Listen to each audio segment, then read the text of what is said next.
Miami Watchalong, New Zealand versus Pakistan, second test, day 3. And I've got here with me today Nav. Hi. So Nav, what did you make of yesterday? It's the same problems have surfaced. Fielding and bowling and fielding for, left arm, right arm. They're all linked. Our fielding has been poor. We were always a poor fielding team, and we've always carried passengers. And there was an improvement in fitness and what have you around the time of Mickey Arthur and what was the other character? Mickey Arthur and Steve Rickson. Steve Rickson wasn't offered. It's typical. Assalamu alaikum wa rahmatullah. Walaikum Who's that? salam. We just had someone. Carl. And yeah, we're we're live. Yeah, we're live, Yeah, that's Who's that? That was early, isn't it? Carl. And the problem. Cameron, can you hear me? I'm gonna be I home can in hear 5 you, minutes, yeah. bro. And then, Yeah, that's. I'll take you. I'll take you off, Carl. Yeah, and then just let me know when you want to come back on. Yeah. I don't know whether anyone can hear me now. I can hear you, Nav. That's fine. I can hear you. Carry on I talking. can't hear you, Cameron. I can see you moving your mouth, but I can't hear you. You can't hear me. Can't hear you. 1 second. Hang on. What is going Give me a glass of water. Sorry? Right, I sort it out. Cameron, can you hear me? I can hear you. Yeah. Right, I can't hear a word you're saying. 1 second. Hang on. So anyway, I'm probably talking to myself out here. Right. Can you hear me now? And Can you hear me now? what I was trying to say is that we got rid of Rickson for some kind of a small financial dispute, and our fielding has gone downhill from there. And our bowling, we've been to Australia. It's always been said that the centre countries, South Africa, England, New Zealand, Australia, are the best bowling wickets, where we're going to get the most wickets. In South Africa, we struggled, not as badly as this. We've been to Australia. We took 2 wickets, 3 wickets, 4 wickets. We've been to England, where we made 1 good innings, and then we couldn't take any more wickets on fairly seamer-friendly wickets. And we've struggled in New Zealand. And our question has to be is, I think it's a more kind of watching people push for a player bowl plays, and someone else comes in and says, well, why don't we pick this guy? He's done well in PSL. Why don't we pick this guy? Why don't we pick this guy? And you seem to end up with a conveyor belt of players coming through that aren't up to it. I mean, Naseem Shah, Musa Khan, they've got no first-class figures to back it up. Harris Raff as well. People are, well, maybe we should give Harris, and it seems to be the old paces base yard kind of attitude. He's a fast bowler because he bowls fast. He should be in the team. But it's always been the faster onto the bat is faster off the bat. Bowling isn't all about pace. Yeah. Many of you aren't young enough or old enough to remember Terry Alderman, who came here in '89, and he was 79, 81 miles an hour. Took 42 wickets in a series. He wasn't fast. He had guile.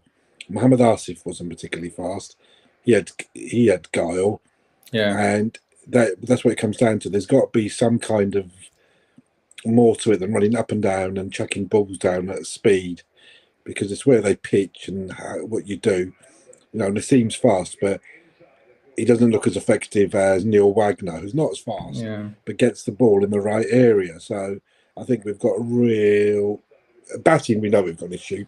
Fielding, we know we've got an issue. Bowling has always been our get out of jail card, and I think there seems to be a massive lack of experience, leadership, and bowling know-how. I don't think you can blame a coach for that. I don't think you can. It's just that our bowlers haven't played enough Test cricket, not enough first-class cricket, to know what to do. And this is where, if I thought Naseem Shah was good enough, a season in county cricket would do him good. But he's not done enough for any county to take him up, has he? He's not looked like he's going to run through teams or is particularly athletic or what have you, that some county's going to take a chance on him. I think don't know that, what everyone's yeah, thoughts are. so yeah, I think that's a really good point you make there. You could be talking there, Cameron. I can't hear you. Can you not hear me? Because Assalamu alaikum, Habib's on the online and he can hear me. Habib, can you hear me?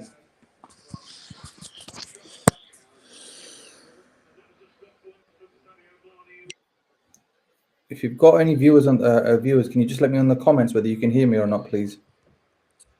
I'm just going to leave the chat and rejoin, see if I can get better. Okay. Oh yeah, Habib can hear me. Okay. Jazakallah khair, Habib. So while I wait for Nav to join back, I think this is the case of Pakistan is notorious for, if you find someone young, 17, 18 years old, and they're good, throw them into the deep end, sink or swim. That's what we did with Wasim Akram, Muhammad Amir, Waqar Yunus. I don't know if any of you know, but Waqar Yunus was actually picked by 1 second, let me just add Nav. So we've had Tabriz and Habib say that, and Faisal as well, that they can hear me fine. Can you hear me? I think there's a problem with your audio or something. Tabriz, if you're listening, can you just text now, just to let me know, please? Can you hear me now? I can hear you. Can you hear me? Still can't hear you. Maybe you want to shut the chat down and restart the chat. See if that does the trick. Because at the moment, I'm not getting anything you're saying. 1 second, hang on. So, Carl, can you hear me? My volume is up.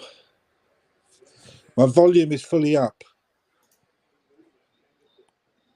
I'm not sure. I don't know. Have I got him muted? No, I don't have him muted.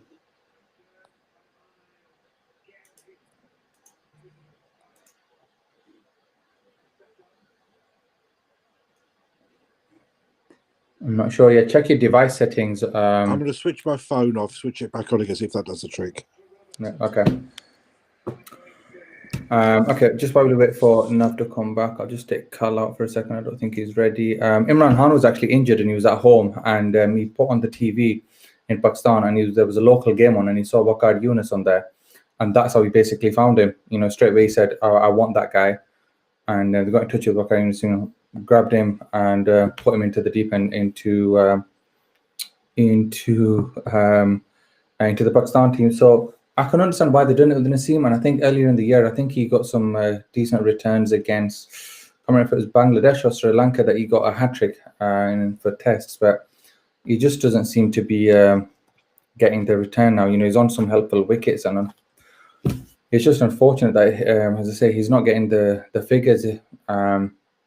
So maybe he will definitely benefit from a bit more time over in first-class cricket. Nav was 100% right in that we don't want to rely on, or if someone does really well at PSL, which is T20, then just draft them into the test team, because it's a completely different game at the end of the day. So you've got Faisal saying this is a bigger crisis than Pakistan's bowling. It is. The problem is that it's lots of different things. And it's not just one particular thing that's going to fix it. You have to start somewhere, whether it's the bowling, the catching, the top order batting, the slip corner not being close enough, the management, the players having the pride to actually, wear the badge on their shirt and not laughing when they drop a catch. Let me see if you can add it now. Okay, now. I don't think you can hear me, can you? Cameron, did you say something? Yeah, I'm speaking now. Can you hear me? I think it might actually work. It's just a little bit of cracking at the moment, which say something. Maybe can you hear me now? Maybe try give it a minute. Maybe try some earphones or headphones. Go on again. Yeah, I can hear you now. Okay, cool. So I was just saying that in answer to Faisal's question, statement there, it's a bigger crisis. there's lots of different things that there's a problem. And one thing that this tour has uncovered is all the different cracks, and where we've got a lot of changes now. We've got a new captain, albeit Rizwan's just holding the reins for a couple of matches. Babar is going to be back. Babar's the new test captain.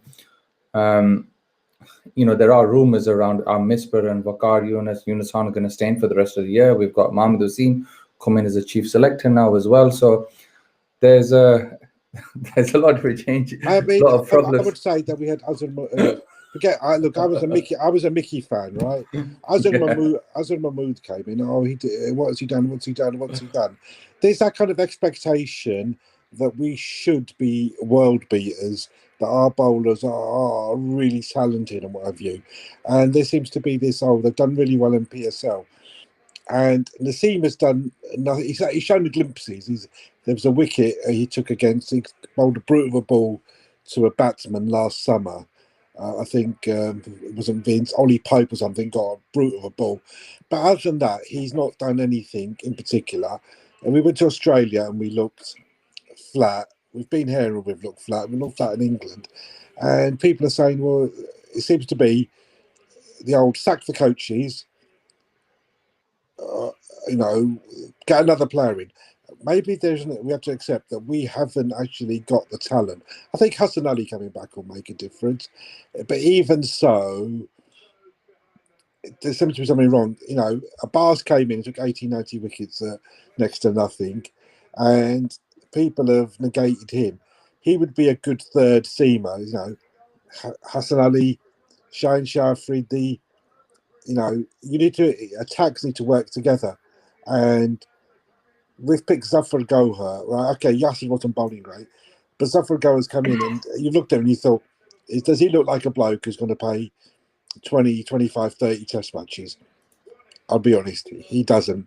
He'll be like that Bilal Asif, came in, took 5 wickets in 1 test match, didn't do anything ever again, was never seen again. In 10 years' time, Zafar Gohar will be a question on Trivial Pursuit or a Pakistani version of. We have these left field selections that don't work. And we got a new chief selector in, who'll come in, the Shoaib Jutts and the Mia Hassanis and all these journalists will put their players forward. We'll chop and change. We won't get the results. We'll beat Zimbabwe or Sri Lanka and everyone will think we're world beaters again. We'll come to Senna and we won't do so well. And life will continue where you need to decide who your players are, but you need to have some kind of basis for picking them. And I think we're just in a mess. Yeah, 100%. We can't keep jumping around like hot potatoes that are chopping and changing the team. But yeah, it is. When we go to South Africa, we're playing South Africa at home next, and there's easier wickets. We know them, so there is the fear that that if some of the players do well there, let me just bring it. Sorry, let me just bring in Umar. Assalamu alaikum, Umar. Hello, Umar. How you doing, bro? Good. How are you guys? I've sourced to you for your boys. Now some morphs. I think I'm gonna go through for some morph sauce now. Long night ahead. Well, I'm talking about Liverpool. Have the passion. So Cal, you okay? Oh, Cal's gone. He's not happy today. For some reason, I saw Cal. All I thought was rapid. What's the line? Dinghies, bro. Rubber Dinghy Rapids. Yeah. So, Umar, what do you make of where we are today then? What do you think our plan of attack is going to be? Ball him out for 325.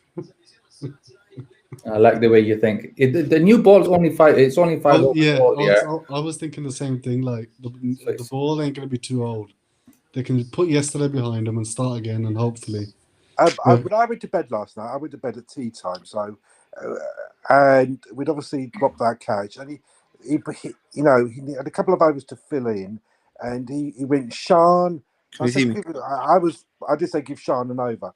Then he's given Shan an over. He's given Zafar Gohar an over. He's given Harrison over, and it felt like we'd lost it. Then I woke up middle of the sort of 6 o'clock in the morning, and they'd got basically 290. So they would have got. I think they had a really flat session. Then you looked at the figures, and Gore had gone for 50, and Nassim Shah had gone for 50 again. Nassim Shah's, he's had his taste of Test cricket. He needs to go back and play first-class cricket for a while. There's no justification for playing him. And I think he was paced. Oh, he's 17 and he's quick. Or he's young. We'll pick him because he's young and he's quick. Picking someone because they're young and they're quick is like... But no, that's a Pakistani thing to do, though, isn't it? Think about it. That is a Pakistani thing to do, whether you like it or not. That's what we do. It didn't work. But look, First ball of the day. Good start for backward point by Abid. Good start. You know what they said. I'm old enough to remember Mohammad Sami, the quickest opening bowling pair in Pakistan history, right? Him and Shoaib Akhtar. Yeah, Sami was quick, but you used to watch him like that was quick, and then it was flying to the boundary because, but bless him, he could never get the ball, and he didn't have a what should we call it, a cricketing brain. There's that instinctive knowing where to put the ball at the right time. If you'd given Sami a Mohammad Asif's brain or a Mohammad Abbas's brain, you would have seen a lot more wickets, wouldn't you? But he didn't have that kind of match brain, knowing where to pitch the ball.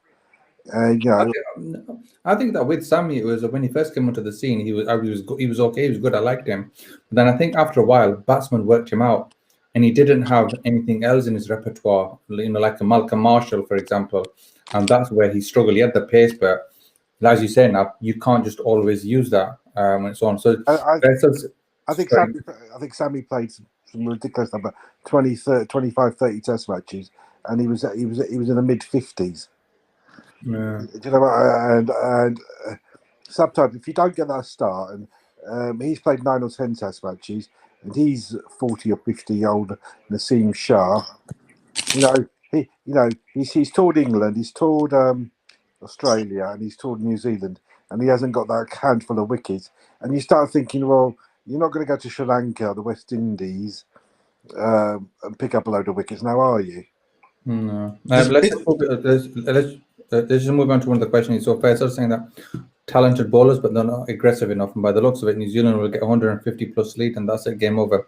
For a start, Faisal, what kind of negative attitude is that to have, man? It's the start of the day. And just on that point, I'll hand over to Umar, because he's going to give you a rock solid answer to this. Go.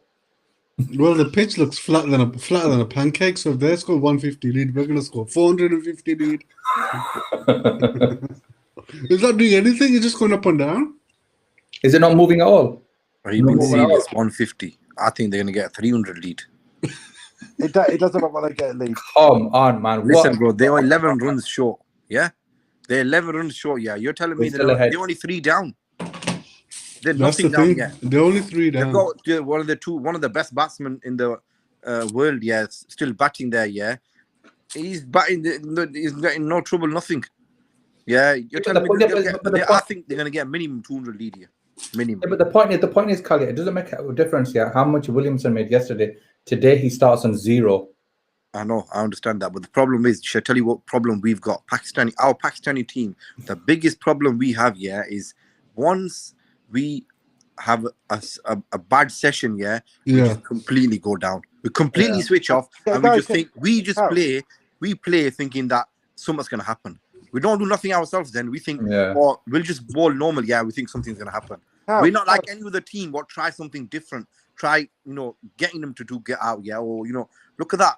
Is that possible? Yeah, all them sessions. Yeah, we had 3 down. We had them completely on the back foot. Yeah. And that 4th wicket, one negative happened. Yeah, he gave a no ball. Yeah, and got a wicket on that, and that's it. After that, we've shut down. Can I come back on this? Right, I think sometimes we Pakistanis become obsessed, and we haven't done this. And I've just done that. It's not the last time I was doing that. But to balance the argument out, last winter, well, the West Indies came here, and on paper, Cottrell and Gabriel and Roach should have got wickets, and they same sort of performance. You get on the green wicket, they knock you over. then they score a lot of runs and then knock you over again. Last winter, I sat here and watched India get knocked over time and again, and then New Zealand putting a lot of runs. And before that, Jofra Archer, Mark Wood, and Broad Anderson came here, and exactly the same thing happened. England got knocked over, and then they put up massive scores, and Archer bowled 40 overs, none for 180 odd. So I think what I must say is New Zealand, although there's Williamson and the rest of them are, I don't think they're any Blundell, Latham, Nichols. I don't think any of them are any good kind of thing. But one of them always manages to get a score somewhere. They're the number one team, and they do know what they're doing. So sometimes I think, we're not being aggressive enough. Maybe that's not in our nature. We used to have a kind of a seam, show back the type aggression. I don't think we've got that in our makeup, but Freddie's got a bit of that. You know, what I'm trying to say now, is on so many different occasions, I can count countless of times, we've had a team on the back foot. Literally, we've gone through halfway through of their team, and then when it comes to the second half, we just switch off and they come back into the game, and it's like we didn't do nothing. Do you know what I'm trying to say? It's happened so many times, that we've got the team on the back foot, we've gone through half of the team, and we've just got the second half, which should be like game over. Basically, we should have them out, within no time, but we just go on the back foot and that's it. The game's gone again. Sorry, wait. Let me bring in Umar, because I know you've had a point a couple of times. You put your hand. Oh. Yeah, I was just gonna say one thing about New Zealand. Something what Nav said. They're a very good side. They're like one of these sides. They don't have too many flashy players. They've got Williamson, and they've got Southey, Bolt, who are like household names, and everyone else just chips in and does their job. Another thing about what Cal was saying, if you look at Sri Lanka yesterday, South Africa were 140 for 1, and this morning, today, they bowled them out for 300, and they're back in the game.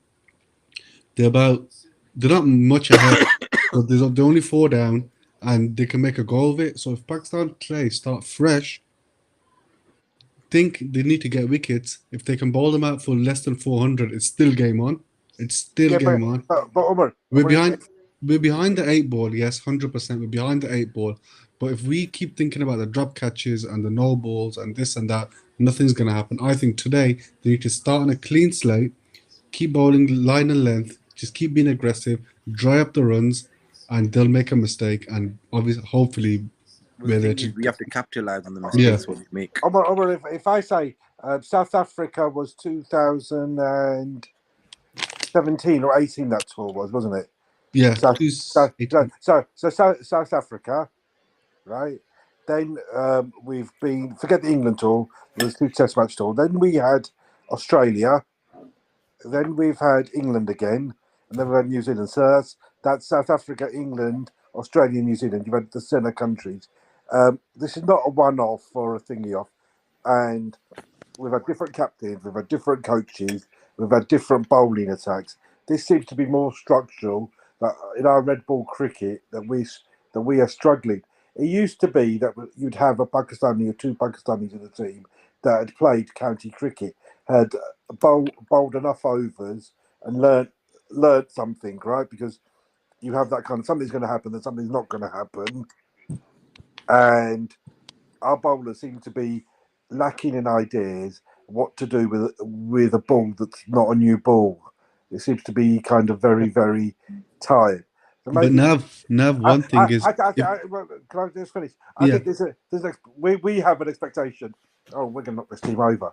Oh, we're going to knock them over. We haven't done that for 3 or 4. We haven't done that for 3 or 4 years now. So this expectation that there's something that's just needs a small adjustment. I think it's more serious than that, and it's going to take a lot longer. We just don't have a right to expect. Oh, we're going to knock them out for 100. That we're that good. We're number 6 or 7 in this league table, and that's for a reason. That's what our performances justify over a long period of time. Now, what you got to understand is this: the bowlers, you can't blame the bowlers now, because look, if our team are dropping I catches, can't. we can't. No, but look, the bowlers are producing the chances. So if we had them down, yeah, we had them down what 3 down, yeah, what were they, about 70 or something, yeah, and we got the 4th wicket. Obviously, he didn't no ball, fair enough, yeah, but then we've had 2 drop catches. We've had a run out, 2 or 3 drop catches, yeah, and we've had a run out turn down, yeah. So them 3 drop catches, you know, obviously the bowlers are produced. They've obviously, that's a chance for the wicket. But if the fielding, if our fielding is letting us down, then you can't really blame the bowlers, can you? Bowling and fielding are all related. We've always dropped catches.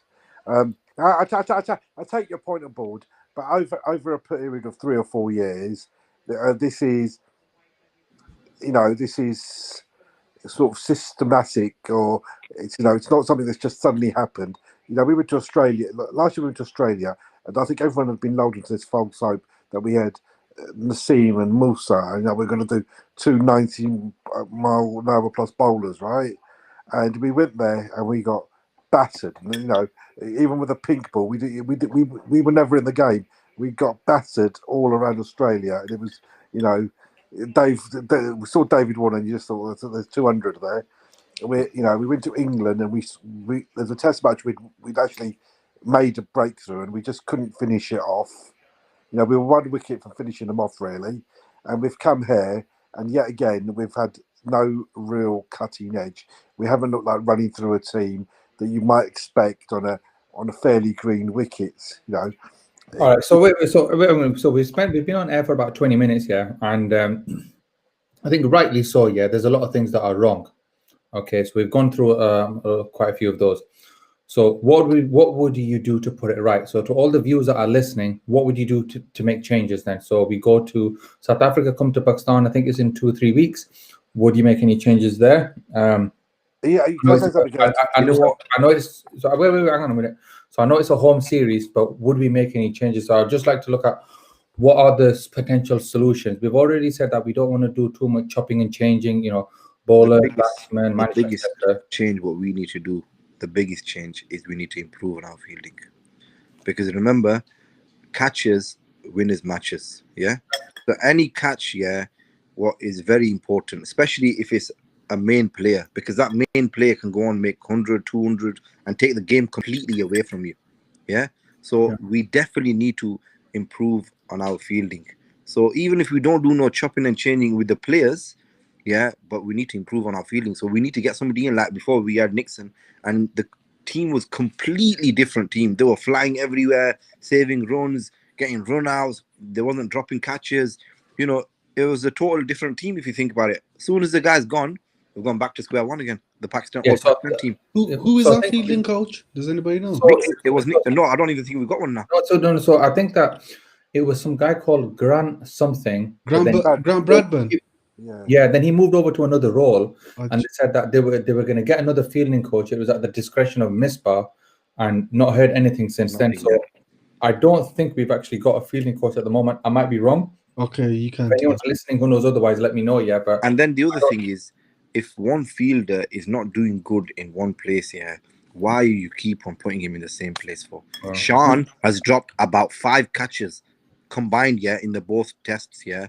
How can you keep on putting him in the same position again if he cannot catch a ball? Somebody tweeted today. In domestic cricket, Sean fields at mid-on and mid-off. So why in Test cricket? It just doesn't make sense. The simple question, the simple answer to that is you've got Sean. Harris doesn't like running. You've got Sean, and you've got Azhar as our slips, right? And you had Asad Shafiq. So Asad Shafiq's not in the team. You take those 3 out. Who do you put in the slips then? No, but now Sean's a skinny lad. He's a fit lad. Why can he not run? If he cannot run, then he should be in the team. Yeah, I don't think he's particularly athletic. But going back to the question that Gummer asked, what will happen to South Africa? We'll probably end up playing Yasser or another spinner. The South Africans don't play spin very well. We'll grind out a big score batsman-wise, and then our spinners will do the trick. And then we'll go and play Sri Lanka or Zimbabwe or Bangladesh at home again, and we'll paper over our cracks. And everyone will believe everything's all really good. And then we'll go to Australia, New Zealand, South Africa, and we'll lose again. And then we'll be having this same discussion in 2 years' time. or 18 months' time, because what we do at home and what we do away are two totally different things. I mean, we got to number one in the world by going to the UAE, grinding out massive scores, and then just setting Yasser on them to bowl and bowl and bowl and bowl, and just sort of knocking them over, didn't it? It wasn't Yasser never run. He used to get sort of 8 for 100, didn't he? 7 for 96. It wasn't 5 for 50 or 6 for 36, was it? But Abbas used to play ball good there as well. I think that shoulder injury messed up Abbas. He hasn't really been the same. I mean, we all sat there for the last 2 Test matches and in England, and the commentator said the same thing. It was, if people, Abbas's wickets are taken when he can nip it about and you're standing both stumps, lots of LBWs and bowls, and they've negated that by stepping literally 2 meters outside their crease. So they're playing him from a lot further up the pitch. So he's got to drop it short, taking the LBWs and the bowls out of the equation. And they've all said the way to negate that is for the wicketkeeper to come up to the stumps, so push the batsman back. But for some reason, Rizwan, who's a very capable wicketkeeper, has chosen not to do that. Yeah, but hang on a minute. So we're still talking about what we might do in against South Africa. My question is, what should we do? Drop Sean. Yeah. He definitely should go. Right. Drop Harris. Yeah. Drop Naseem. And you know what happened. And I say, being Pakistani cricket and being perverse as Pakistan cricket, Shan will get 70 or 80 in the second innings. Harris That's irrelevant now. Even if you get 70 or 80, he should not get another chance. Yeah, but I know this is irrelevant, but this is Pakistani cricket, and what you do last lingers most. It's the same in England. They can have an awful Test series. You go to over the last Test match, someone will score a big run and they'll go on the tour. So other countries do it. Harry, the 3 people that we've just said will be dropped will all have good to decent performances at the very end, and will do enough. They'll do just enough to hang on. And It's enough. You're not answering the question though. What should we do? I understand that you're saying that if Harris gets a score, that they might leave him in for the South Africa. Yeah? If you were the chief selector, what would you do for the South Africa tour? For the South Africa home tour, what would you do? I would first and foremost say that people, these journalists who say X, Y, and Z should be in the team, it's not going to make any difference. I'm going to make someone captain, and he's going to be captain for the next 5 years. Who would you make? Who would you make captain? Well, I've got to see Babra captain. I mean, with all due respect, if you expect Rizwan to be keeping on your captain, that's a lot to have in your plate. Yeah. So, I wasn't sure. Captain, but Babar's a captain anyway, so he's going to take back the. Yeah. So, like they said with Graham Smith, you're captain, so don't worry about anything. You are now the captain. We're not going to do it by a thingy series. Then you've got to decide which 2 openers you're going to play. Yep.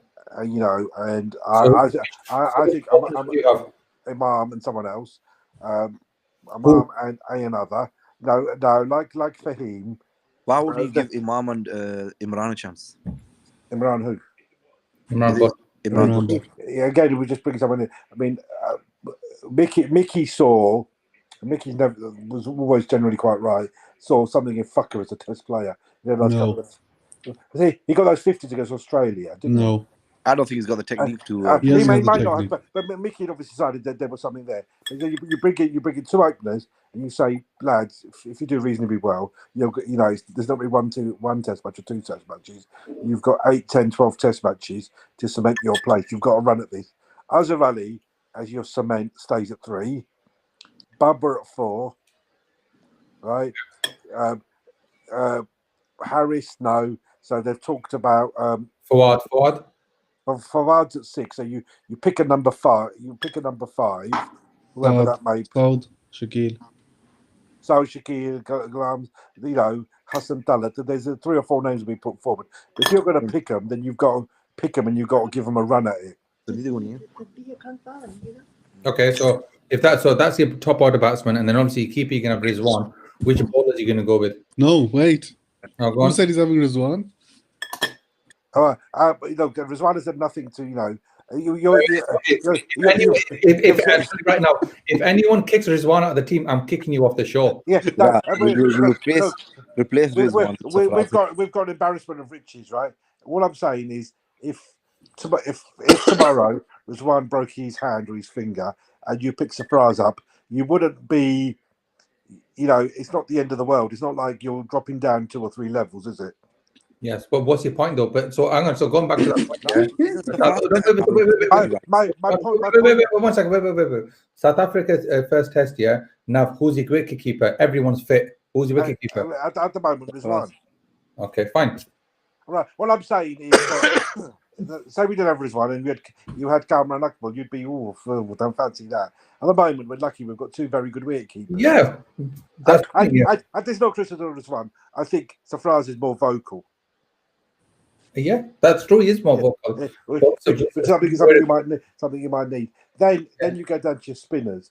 At the moment, Yasser Shah's got it, but I'd like to see Yasser show a bit more courage. Sort of pitch it up, give it a bit of air, give it a bit of flight. He seems to just be kind of very quick through the air. Once it slow it up a little bit, give it a chance to spin. A classic leg spinner. Okay, so let me change it around a little bit then. So, Omar, what would you have from the bottom up? Then, what bowlers would you have at home against South Africa? Change it around like that. Before you answer that, what's happening in the game? Do we look like we're getting a wicket first? 291 for 3. Not much happening. Yeah. What's the body language like? It's okay. It's nothing over the top. Shaheen's bowling to Williamson. He looked like he was crying or something. Who? Misbah. I missed it. I was looking at it now. He looks proper stressed out. He probably knows his job's gone, and that's why. Yeah, but what has he done since he's come back? It's true. To say that, he should be carried on, given a chance. What has he done? Another apart from chop and change, like taking players out, what was okay still at the time. Yeah, what has he done? It's just completely. If you think about it, is completely since he's come, the team's gone even worse. Hang on, stop you here, right? Again, this is unfortunately we've not played any Misbah's not played. How many one-day games has he played since the World Cup? Sorry, 7, I think. No, not 2020s one-day games. Not many, less than 10. I don't think we've even played that. Who have we played? The mighty Zimbabwe. Well, there you go. So he's played no one-day games, right? So you can't judge Misbah on what he's going to do in one-day cricket, right? We've played 2020 cricket, and with 2020 cricket, this is going to be controversial. We were number 1 side in the world, but we were never a 2020 side that scored a lot of 2020 runs, were we? We made a pass. At the end of the day, now, even if we was never scoring runs or not, but we weren't number 1 for nothing. We obviously did something for us to get there, didn't we? Yeah, we squeezed teams in the UAE, I think. And Omar, we want you to do that. 4 buys. And you've got to find some.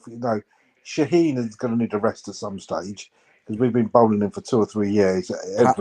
Just tell me this: how many consecutive 2020 series did we win to become number 1? 12, I think. 10, 11? 11? You see, that many. So sometimes you've got. Look, I'm asking for a sense of realism, and you're sitting there, right? And you're watching the same thing as what I'm watching. And I was sitting there going, "Yeah, look, I'm as happy, I'm as Pakistani as you guys are," and I was overjoyed. And now he's got another 4 down there, and New Zealand are in the lead. Yeah, I was as happy as you guys that we were winning. But if I sat there in the cold light of day, and I used to sit there and think, right, we've got Imad on, and we've got Shadab on, and we've squeezed the life out of them, right? But if one of those players had fired, we would have been in big trouble, because our batting never used to. Our batting still lacks those 2 explosive batsmen, Yeah, but you can't say look. Let's just say even 10 series, If let's just say 10 series, we won consecutively. No, Cal, what I will say is sometimes you do things, right? I'm in business. I've done other things, and sometimes you do things. You think, I've done that despite what I've got, what the tools at my hand. You know, and again, 3 4s in a row down leg. yeah, Who's bowling? Who's He- bowling? Shaheen. What's he doing? Uh, He's getting Uh, swing, yeah, but obviously he's. so, Oh my so, god, he's so got what no I'm saying, chance. so sometimes you have to look. Yeah, if I placed all those results in front of you, played those games, you'd think, right, you know, yeah, luck, fortune, particular technique, but realistically, I felt that we'd won the games, but we were fortunate. We had Shoaib Malik in the team, Oh my god, 4 4s. you know, and I don't understand what is the point of this or what you're discussing now. I'm saying, What you Don't get even at? know. people are criticising Misbah. I don't think Misbah's had the luck with players and things, you know. It's Yeah, not nothing to do with luck, I'd say. Now, what it is, we don't doubt that he was a good player, he was a good captain, but I don't think he's got the caliber to be a good coach. He hasn't. It doesn't mean that you be a good player and you're a good captain that you're going to be a good coach. Yeah, he's had. Tell me this: he's had no experience in coaching at all. Yeah. Okay, So how can you chuck somebody like that into coaching? Yeah, who's got no experience? why did every Pakistani without failure after that World Cup? Do you think we had a poor World Cup? I think we had the average World Cup. I think we'd played. If we played 10% more better, we would have been in a different position. Oh, see, we came into that World Cup by the skin of our teeth. We came into that World Cup by the skin of our teeth, right? Because we had to that qualifying tournament. Otherwise, we would have been qualifying with the West Indies, right? Right. Okay. So we came in with we'd been an awful team in 2015. We Okay. We won the Champions Trophy like the Phoenix on the Ashes, right? After having lost the first 2 games. But that's how we always do it. Look at the 2020 World Cup when we won that. How did we win that? Cal, you're like being an ostrich, burying your head. That's what we've always done it. So, We have. If you think about, look at our history. That's how that may we be did the it. way we've always done it. But that doesn't mean it's a right way. We had absolutely no form of any description. Okay. Tell me this now, yeah. When we won the 2020 World Cup, yeah, how many games did we lose before we started winning? And we went ahead and won the World 2009. We Cup. didn't win the 2020 World Cup yet. Yeah. Sorry? It's 2009. What I'm saying is, look. If we're talking about World Cup, 2015 we were rubbish. 2017 we won the World Cup. We won that Champions Trophy, and there was a fair element of luck because we could have quite easily lost against Sri Lanka, couldn't we? We would have been out of it. Luck has to play a part in it. You can't just think that. Yeah, so we had some luck, and we got to 2019, and we had one poor game against. We had a poor game against the West Indies, a very poor game.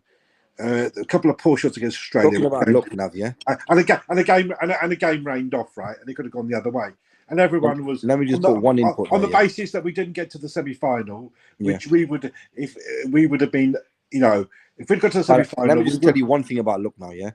Check this World Cup that was just gone 2019 in 2019 in England, yeah. 2019 in England, yeah. England, check their luck out. They was about to get knocked out of the World Cup, yeah, and they went ahead and won the World Cup. No. So is that luck or not? No, the point I was trying to make was, if you were to review our World Cup catch in and out. Azhar Ali dropped Nichols off a boss, in and out. Was it easy? Was it easy? Was it easy catch? Straight Yeah, out. simple, yeah. If you don't catch those, oh my! He just put it on the floor. He didn't even drop it. He just put it. He goes, "Go on, put it on the floor." That's it. What do you mean? Oh my god! He's hit it straight to him. It's gone straight into the. And he just put it on the floor. It's like he's just put it on the floor. What in this? It's like he's caught it and put it on the floor. No. So the point I'm trying to make. I don't believe it. Cal, the point I was trying to make, forget, like, you know, was I thought we had a good World Cup. You know, we were just off the semi-finals. You know, one rain delay. That was a simple catch. I don't know. Sometimes Is it gonna be the next ball Kohli from the 2017 Champions Trophy final now? No. The point I'm trying to make was that Mickey, right, had spent 2 or 3 years developing the team, got to a stage, right, and then there was this general, the rumour started, and on Twitter and journalists that we're going to replace Mickey. And in Pakistan, there is this kind of attitude that, from a certain section of the press, that the coach should always be Pakistani, Which right? is Which I don't think has got anything to do with it. It's that kind of, the same with the England manager. The England manager can't be Capello, can't be this. The England manager should always be English. And it was the same with our Pakistani, the Faisal Iqbals of this world start, that he was a better coach and this, that, and the other. And we have this, we must find a coach from Pakistan. And Mickey was on a project, right? And he wasn't always right? There's things that people disagree with him, but we were progressing, right? And suddenly we've just thrown that in the wastebasket. Right, we'll start again. Now Misper's had a go. We're going to chuck that in the basket, and we're going to give Mumford Seam a go. And we'll get rid of Misper as a coach, and we'll get someone else in. And it'll probably be someone from the overseas. And they'll come in and do 2 or 3 years, and then we'll say, "Oh no, we need a Pakistani coach." Throw everything they've done in the basket. Where you've got, Morgan came into the England team, and they said, "Look, we know we're going to lose some games, but we're going to give you time to develop your brand of cricket without pressure." I don't think us Pakistanis can do that. Won't accept it. So just one thing I want to add there. So Adil Hussain sent a message that by the looks of it, we need a new fielding coach. We did discuss this about 20 minutes ago, Adil. I don't think we even have a fielding coach at the moment. Direct hit. And just a direct hit. It was really just a direct hit. What's doing, Umar? There was a stage yesterday where we had 2 substitute fielders on, right? I don't know whether anyone saw this. just one question. Yeah, you must have seen the match all the way through. That run out, what they were saying, where the bail was off from one side and the other side it was on. What's that? What was that was? Both bowls have to be out the groove because. No, what happened? What was the situation there? The one bell came out, and both weren't off. What? But in the run out, I've been watching cricket for 25, 30 years, yeah, and when they do replays on run outs, yeah, never ever have they ever checked the bail coming out. They never check that. They just say, "Has the bail moved? You're out." Full stop. They never check the groups. No, when the bells are off, it's always when the bells are off. If you know, so both have checked that.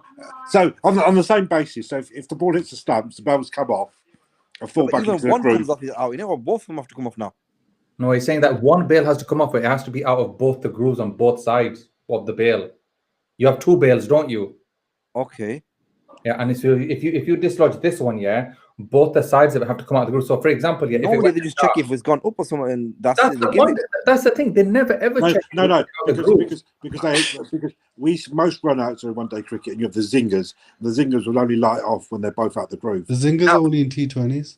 Yeah, but and one days. Now, you've been watching cricket for what, 35, 40 years, yeah? So even another direct hit. Have you ever seen that before?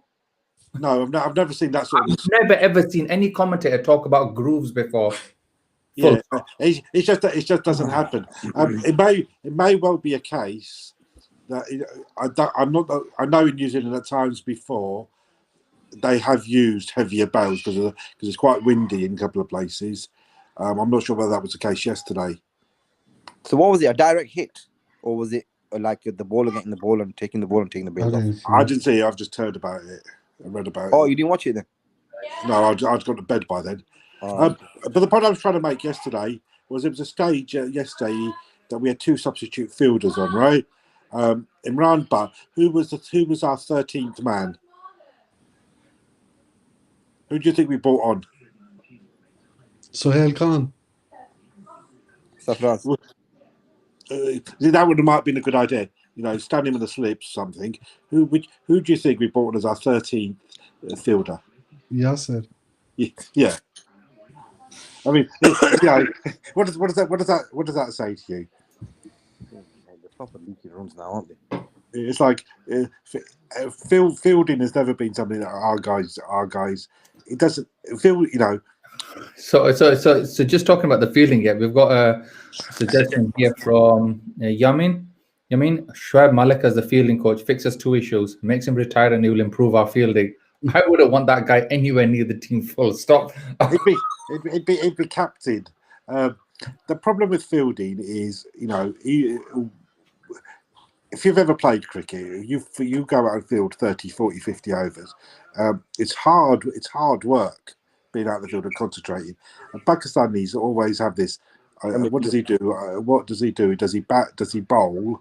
Kind of thing. And we like batting. We like bowling.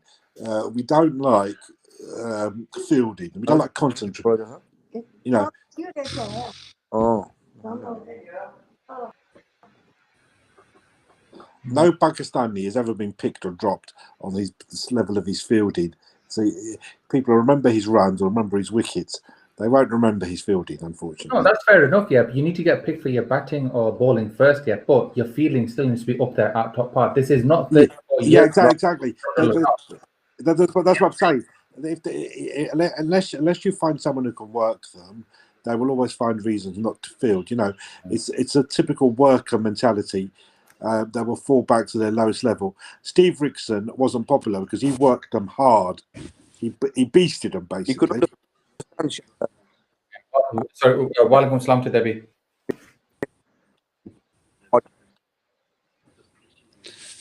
Kamar, you know, if New Zealand declare now, we'll lose this game today. But Don't say honestly, if New Zealand declare now, Pakistan would lose this game today. Do you know why? Williamson has just tucked the ball to third man. He's done a single. Naseem's picked up the ball. Give me a second. Naseem's picked up the ball and thrown it like this. From fine leg, like this. Fine leg. On the boundary.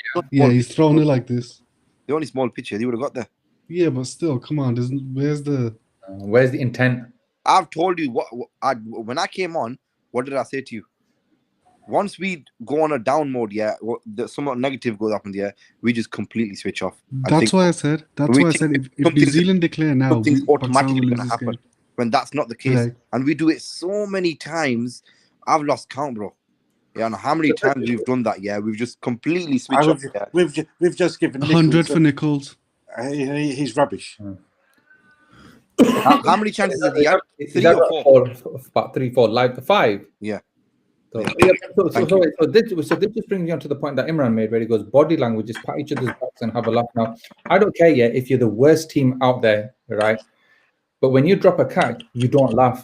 You show some intent. You show that you want to win. Okay, it's a mistake. And you imagine laughing in front of. We're sat here, and we're thinking, what the. Yeah, you imagine laughing when you have captains like Imran Khan, Ricky Ponting, Wasim Akram. Yeah, you get your backside kicked. Put it this way, I guarantee you, 100%. If that was Safraz as captain, he would have got gobful. I guarantee. Yeah, and then 100%. Then people would have said Safraz was out of order with him. Yeah, Safraz would have gone mental on him. I believe me, would have. So you got to give captain credit where it's due in it. He was a very good captain, I think Safraz was. No, he was. I mean, I think the part about being subdued on the pitch, just quiet and like Misbah, for example, and then just being like completely in your face, like maybe Safraz was sometimes. There's that fine line in between, but you can't be just. You need to put that. This team. So please don't talk over anyone. Yeah, you need to be, but you need to have that kind of. Give the players that kind of leadership, show that leadership that because at the end of the day, it's like a business, isn't it? But that's the main thing of a captain's job, leadership. If you just rock up to work here, just not showing that you care about anything, why would your employees change that? There's no point having a captain if he's not going to be the leader. He's not going to be showing an example from the front. Then anybody you might as well just think, we're all the same thing. That's it.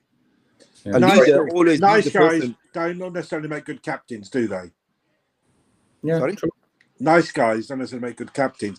With all due respect to Aslan and Rizwan, very nice guys. They seem too placid. That you need to have the bit of the old aggression. You have to have the aggression. The aggression, carrot and stick. You praise people, encourage them, but you also have the ability to be nasty. And I don't think My son just got woke up. that. Now, I don't see Bubba being in that mould either, having the ability to be a bit of a. You sleep. Who? Look, check him out. Got both remotes in there.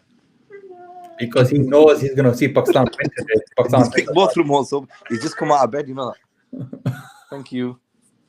And that's the problem. We haven't got anyone in the team that makes that kind of sergeant major style captain who can give them a right rollicking at times, read them the right act. Yeah, agree. Because then it takes that when they go off the pitch and they go and does Misbah, does Wakar Yunus, does Yunus on, what do they say to them? Someone must be giving them a bollocking. Show some intent. If you drop a catch, you're not the first person to drop a catch, but show that you actually care about one thing. Let me just tell you, bro. Yeah, if you're playing for a team, and you're playing, you're dropping a catch, you drop one, okay, fair enough. You drop a second one, and you're laughing, bro. You should be thinking to yourself, what the hell? Look at my performance. You'd be scared of getting dropped from the team. But they're not bothered. They're thinking, yeah, no problem. Hang on. If we dropped a catch. He's laughing. There's that kind of encouragement, and there's a fine line between. If you make a mistake, some people react well to criticism, and some people don't react well to criticism. So you need to encourage them, because no one drops a catch by mistake. No one makes a mistake at work, right? It's man management. It's man management, and so what can be construed from 24,000 miles away as laughing is, look, mate, don't worry about it. These things happen. No one does it on purpose, do they? No, but you don't deliberately laugh, then, do you? You be thinking, oh my God, what have I done? Not laughing, directly thinking, That's not laughing. We've all made mistakes and we've gone off, and you've done that cheesy grin, like you're just like inside, and you're just trying to sort of, sorry guys, I think there's levels. No, I'd never. If you dropped, especially if you drop more than one catch, you can't put a smirk on your face. You'd be thinking, you can't. What is funny is that Henry Nichols has scored 100 in one leg. What do you mean? He's been injured for about half a day. What? Yeah, his calves given way. Maybe no problem not getting out. Oh, come on, Umar. If you're going to get so many chances, you're not bothered. You might as well just swing it. Even if it goes to a catch, they're going to drop it anyway. It doesn't really matter, does it? You know what I'm saying? So Debbie makes a really good point. Picture Stokes' face. It's all about passion. So remember when Stokes won that Headingley Test match, and what he did at the end, against Australia. Against Australia in the Ashes, I watched it the other day, you know that. They need about 100 and some runs, 100 and some runs. Yeah, with one wicket. Yeah. And they never review. They ran out of reviews. Yeah, he was out as well. He was out. LBW. And they used it the over before. You know that. They wasted it the over before. And Lyon missed that run out as well. Yeah, he did. Yeah, that was pretty straightforward. Now watching this the other day. So come back to Debbie's point. Yeah, when was the last time you saw someone with Stokes' face, as in showing that passion? It doesn't have to be at the end of a game. Maybe even when you take a wicket, for example. When was the last time we saw it? Was maybe when Fawad Alam got his century. Yeah. Obviously, you could tell how much it meant to him and everything. Yeah. Mm-hmm. So that was the time, I think. But the point there is that not many of them do it. We need to play. I tell you who's really passionate, like our bowlers. In the sense, okay, Shane does it a little bit. Hassan Ali, he's proper passionate. Yeah. When he gets a wicket, he's next level. He's one. Amir's another one. He does it as well. Shadab. So it's mainly Shadab. Where's Umar gone? G. Where's it? Oh, okay. It's dropped off. Umar gone. Yeah, he's dropped off. Almost Nav's gone. Nav's gone. Yeah. So at the end of the day, G. Shadab, Shadab, another one. You show this passion. It's our bowlers what do you show passion. But I'll tell you one thing, bro. Fielding is a big part of the game. It makes a very big difference, and it can completely change a game, from winning to losing. It's a prime example. Our games, we've dropped 3 catches. Well, 3 was from before. 4 catches at least in this test, I think. We've dropped, and even that second wicket, that was very lucky. The rebound, Haris Koti, that would have been another drop catch. Yeah. So we need to really improve. Even on the last test, how many catches did we drop in that test? Are we too nice a team? We seem very, very nice people, right? Sort of boys you bring home for This rugby. isn't looking good, to be honest. This is not looking good. I'm telling you, Wait, forget wait. about tonight. It's game over. I think it's game Omar, over anyway. Omar, how long till the next new ball?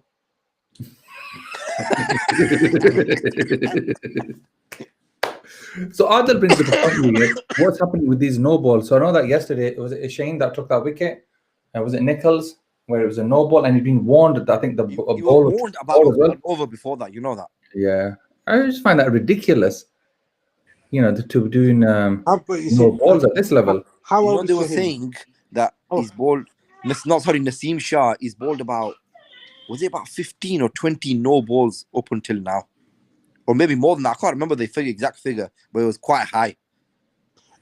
Bowling is a mechanical thing. It's like driving. You don't think about it. And Naseem hasn't bowled enough to have his action down to a fine tee yet, has he? He's still very, very young in the game. Nowhere else in the world would he be playing this level of cricket after this many. 250 partnership. MashaAllah. Amy goes Yeah, that they've 300 just shown, OCE, watch. yeah. Amy goes that they've just shown 3-4 of our players all got hands on their hips. You know, the body language is dropped. They're basically given up. And this is the point, yeah, when you need your captain to basically give you a Push boost. him. Give him that push. Yeah, give him that push. Come on, Basically. it doesn't matter. Never mind. You know, Okay, do we think Rizwan is a good captain? he's okay. I wouldn't say he's a captain where, you know, a proper. I can't say he's a good captain. Yeah. Reason why don't you think gotta have that aggression in you, yeah. Yeah. Saying come on, this, that, and you. Okay, not just come on, but obviously you gotta go sick on him when they do something wrong as well. You know, you gotta tell him what you're playing at. He leads from the front, and he's performed his performances. But it's not all just down to performances. Exactly. And see, this goes back again. 7,000 runs for Kane Williamson in Test match. Let me tell you one more thing, yeah. Williamson's average on this ground was only 28. That was his average on this. Yep, on this ground, his average is 28. His normal average is 56. 83 matches, 7,000 runs, 53 average, 2,400s, 3250s. And on this ground, his average is 28. So basically, what we're saying, if Williamson gets taking the mick now, what? He's just stepped out and just hit him for 6. 6 Nichols off Abbas. Go back to my point. Who is the best captain? You know, forget what they do. I thought Surprise was the best option as captain, but we got rid of him for some reason. Now we get it. You want Surprise back, man. No, but I thought he was the best. I thought he was a good captain. Nav, where are you anyway? We can't even see you on the screen, you know. I'm underneath. I'm underneath. Omar.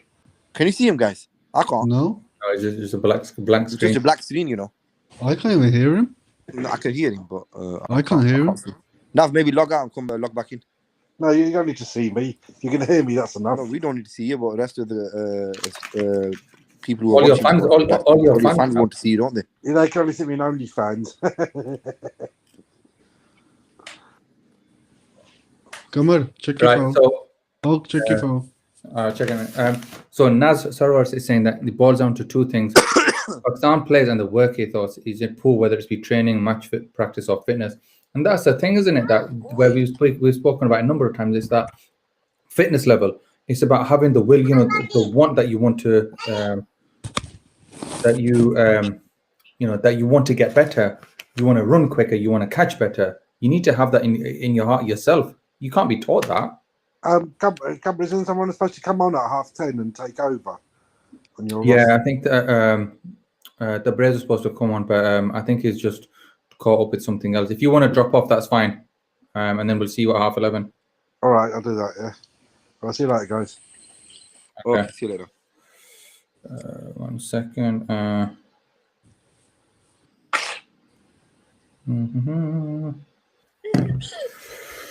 Let me just go through some of these comments here. This is where Yamin says, this is where I hope Hassan Ali continues his comeback. Guys, bags of passion. Shadab is another one. Yeah, we spoke about them. it's unfortunate that Shadab, like Babar, has an injury. I love this one though. This is why we're here. We as fans, we love the Pakistan team no matter what. Ups and downs, we're always here. Okay. We have a new guest. 5, 4, 3, 2. Into the Royal Rumble. Du-du-du-du-du. Assalamu alaikum. Wa alaikum salam. wa rahmatullah. How you doing? Where do you know some? How are you doing?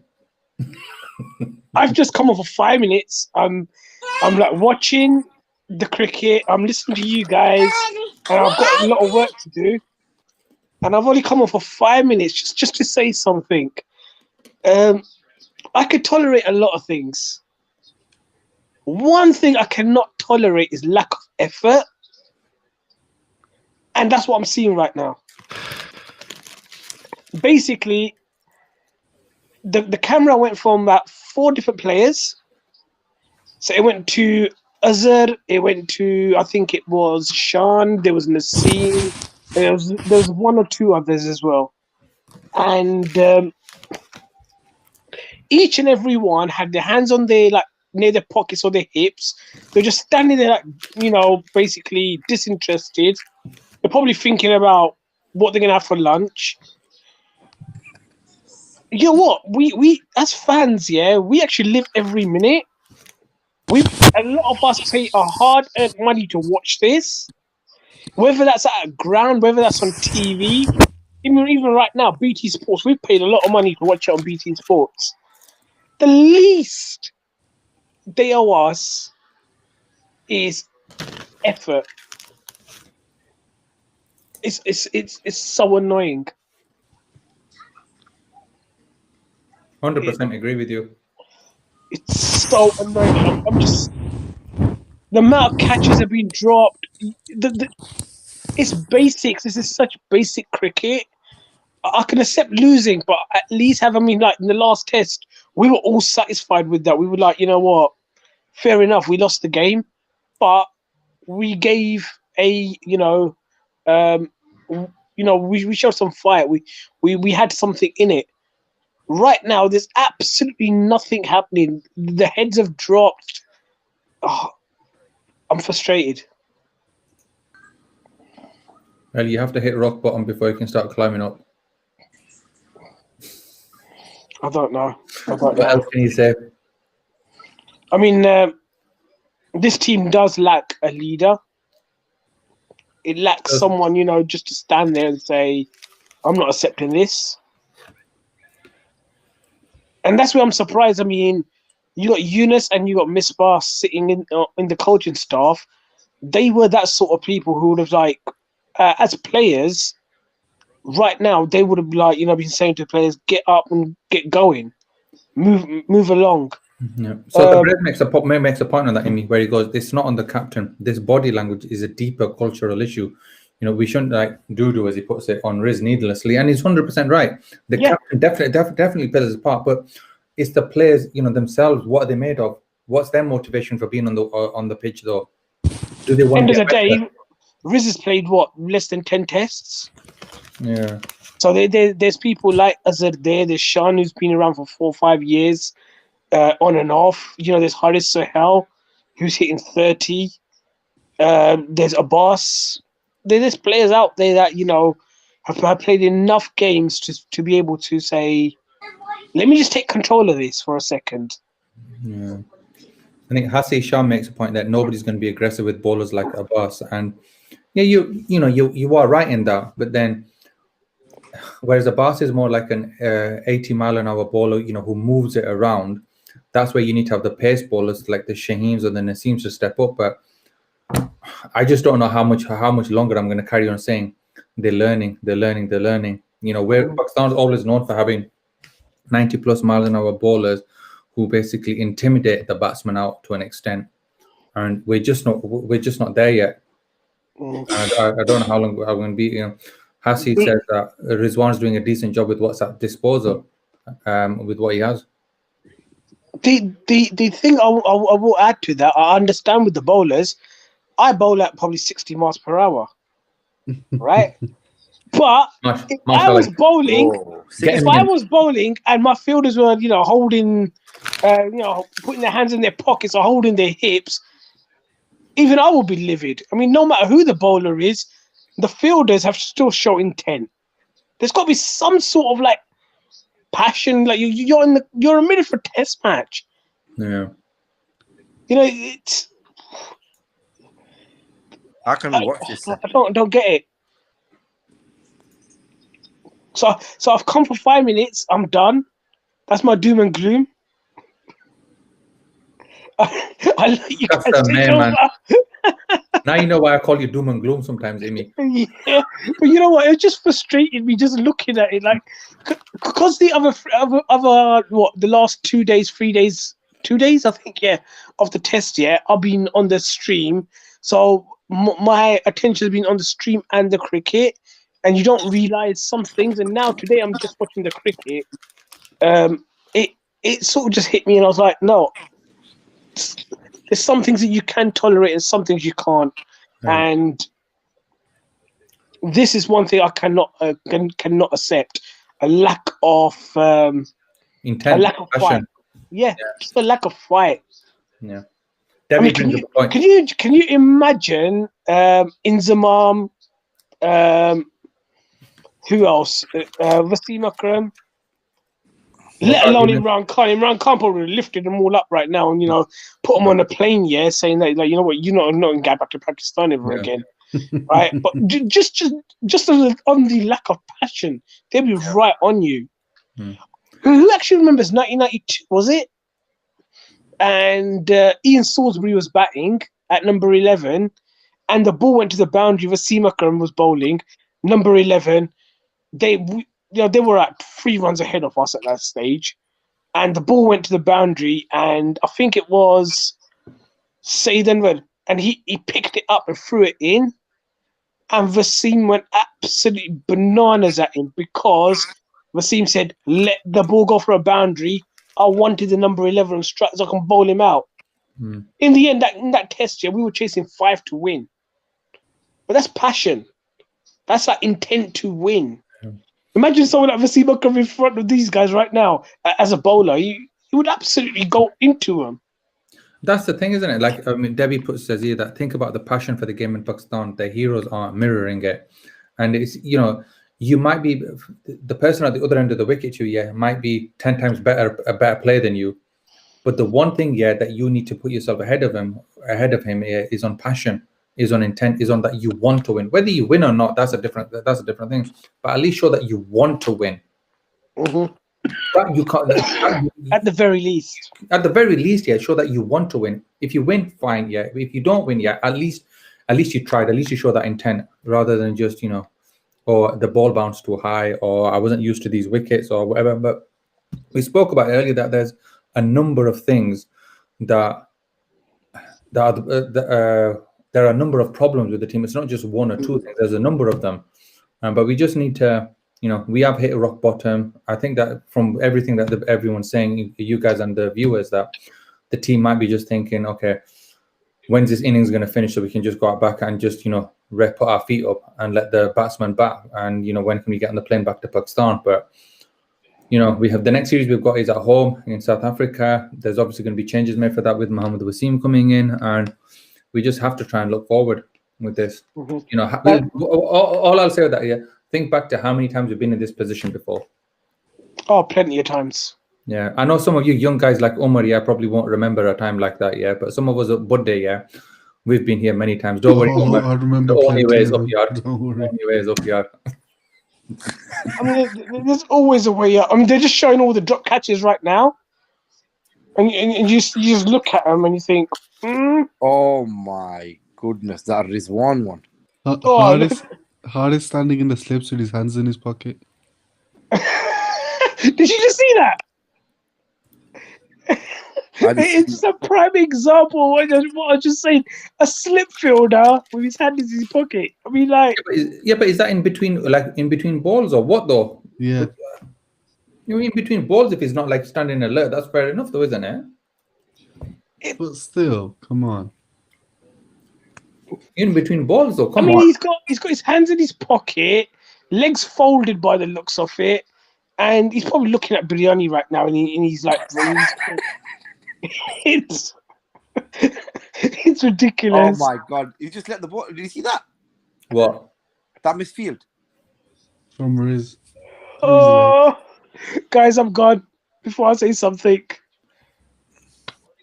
inshallah, see you soon. Yeah. Yeah. Allah Assalamu Hafiz, bro. alaikum. Muslims. Allah Hafiz. Well, on the bright side, the groundsmen are ready with the Over the covers. yeah. That's the best thing can happen to us right now, isn't it? We need a bit of rest, don't we? That's Um, what they're doing. So Adil's asked, is Misbah's job in danger? I don't know whether it's in danger or not, but I think there's definitely question marks. Right or wrong, there's definitely question marks. Habib's come out with a quote. No passion, no aggression, no nothing. I think Habib, that should be. We should put that one of the What it is, posters I'll for the tell you games one for thing. the games we go to this year. You know, ways Hulkasan, yeah. You know, when they be giving the aggression, we have the passion watching them. Yeah. It gives us passion as well, yeah. Looking, yeah, Okay, we're trying. You know what I'm Guys, saying? so this morning, that's the 20th buy Rizwan has let past. Yeah. 20. That's the 5th boundary. That was wild, but I'd expect him to stop it. That was really wild. I don't know, man.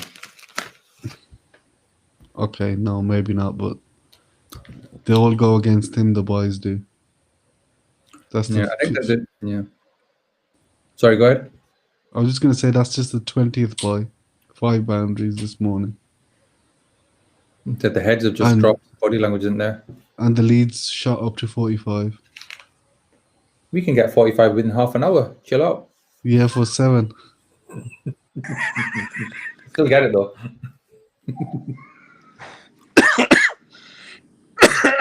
Joint highest 4th wicket partnership for New Zealand. Records are tumbling left, right, and centre. And we're a part of it, man. We're a part of history. And so is everyone watching this Yeah, stream. we had them on the back foot. If that one wicket we got that at that stage, I think we would have bundled them for 150, maximum 200. Yeah. 272 of 428. Okay, right. We've got a couple of new views on here. So I'm just checking the thing, yeah.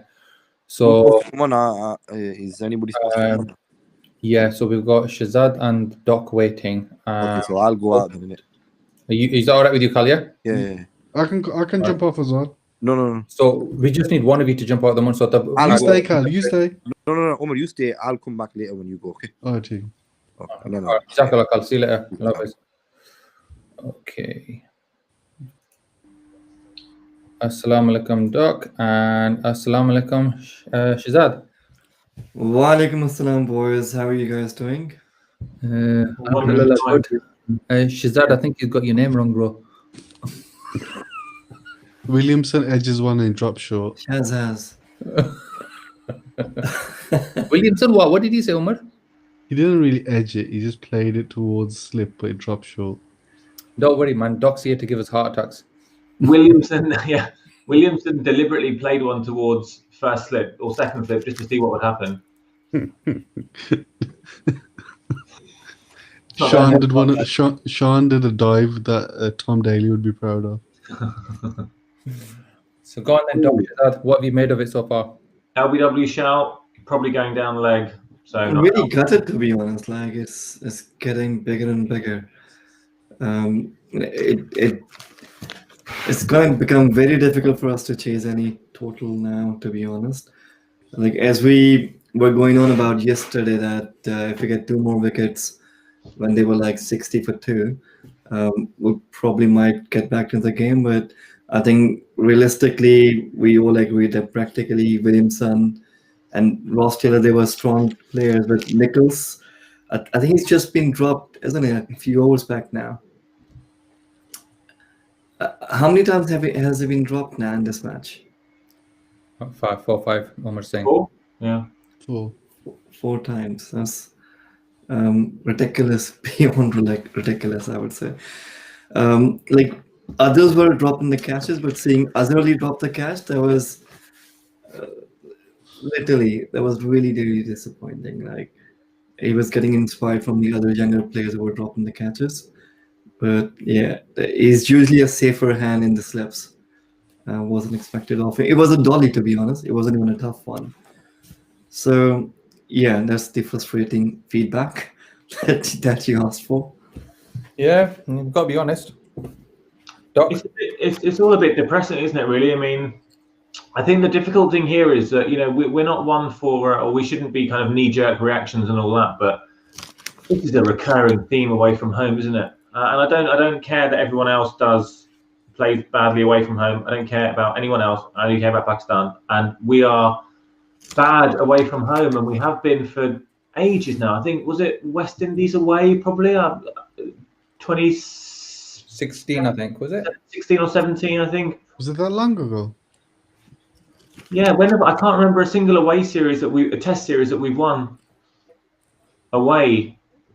We didn't win in England. We didn't win in South Africa. We didn't win in New Zealand. We didn't win in Australia. I guess Sri Lanka, whenever that was, the 370 chase, just feels like a long time ago now. So it's difficult to, I would love to come on here and gee everyone up and say, lads, we're going to get 6 wickets in the next hour or so, but Inshallah, but you can't see it, can you? It's look, what we need is we just need to do what New Zealand are doing, have loads and loads and loads of home series.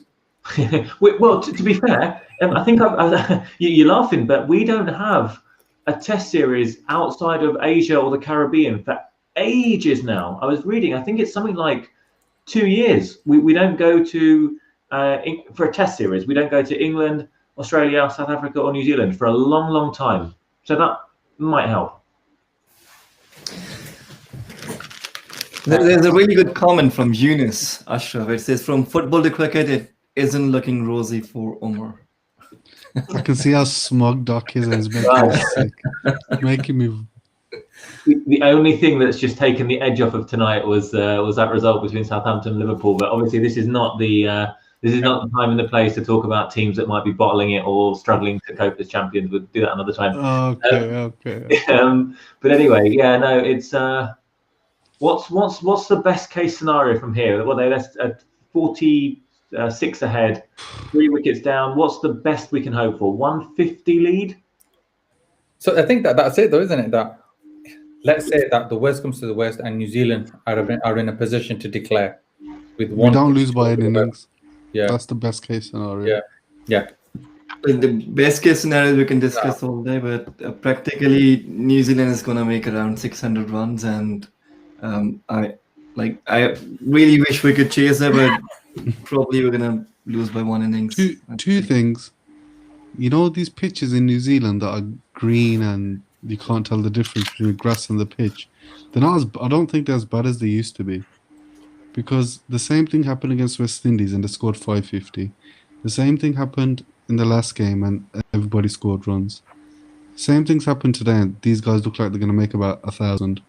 On the first day of the match, the pitch looked green and grassy, and we thought it's going to swing miles and it will be a bowling wicket, but things have changed since New Zealand has come onto bat. That's why I said yesterday to Doc that I thought we were short.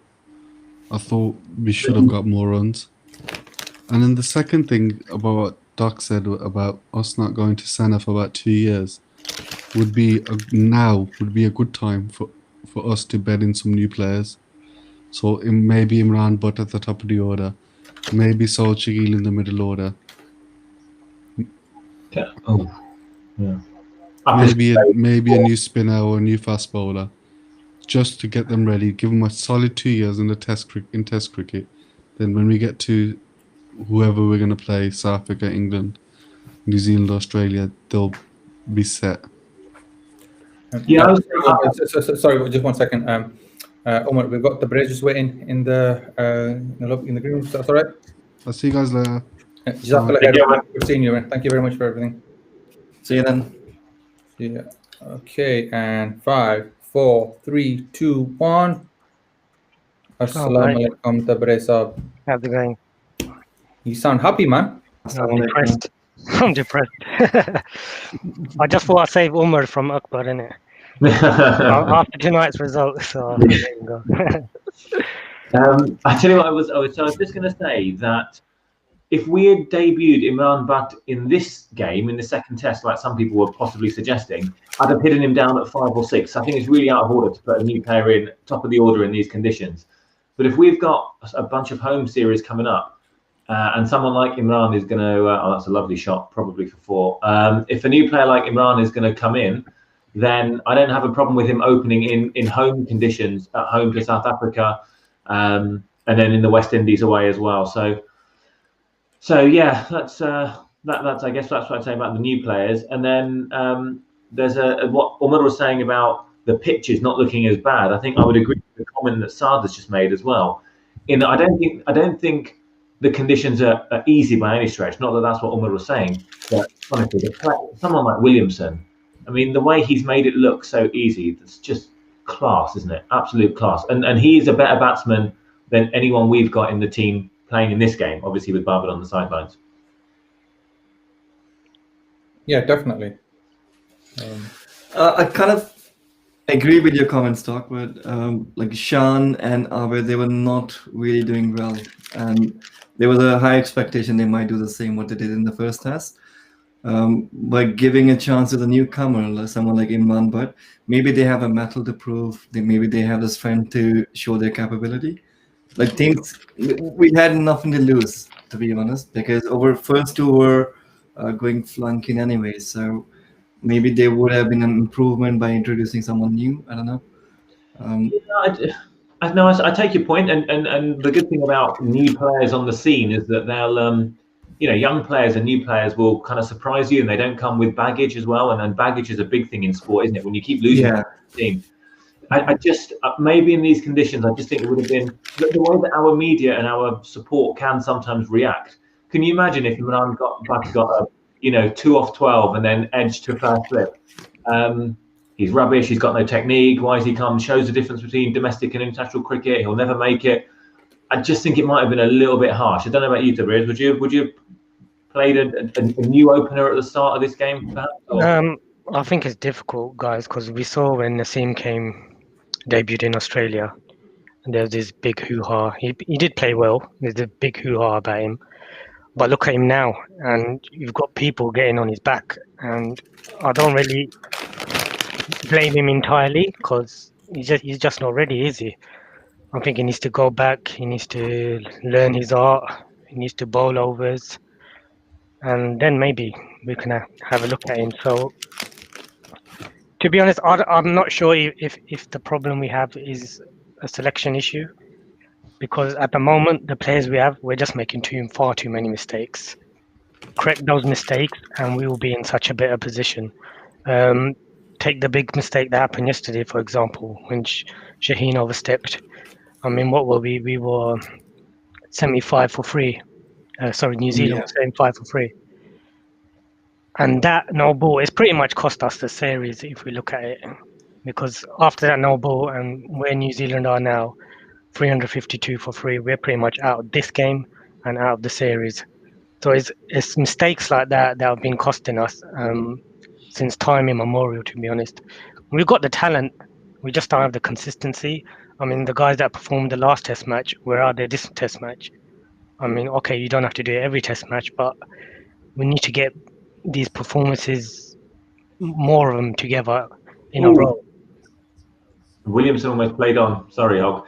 He almost played on, but he's still there. Hog, sorry, can I just pick up a point that Tabriz made there, please? So every series for the past couple of years, Tabriz, when the squad is picked for either home or away series, generally we've said, okay, 80-90% we're happy. There might be 1 or 2 that we're thinking, oh, maybe we should have swapped this for someone else. But 80-90%, probably 90% we're happy. And that's why I agree with you that, even if you can chop and change the coach, the selector, or whoever, you still can have that core group of players there. You're not going to change it. You might change 1 or 2 of the fringe ones. Yeah. But it's the basics that we seem to struggle with, whatever you want to do, whether it's fielding, tactics, or whatever. But unless you get those basics right, it doesn't make a difference who you bring in. you're still going to be you're still going to make those mistakes, and you still, like you said about the no ball, that one mistake can cost you big. Yeah.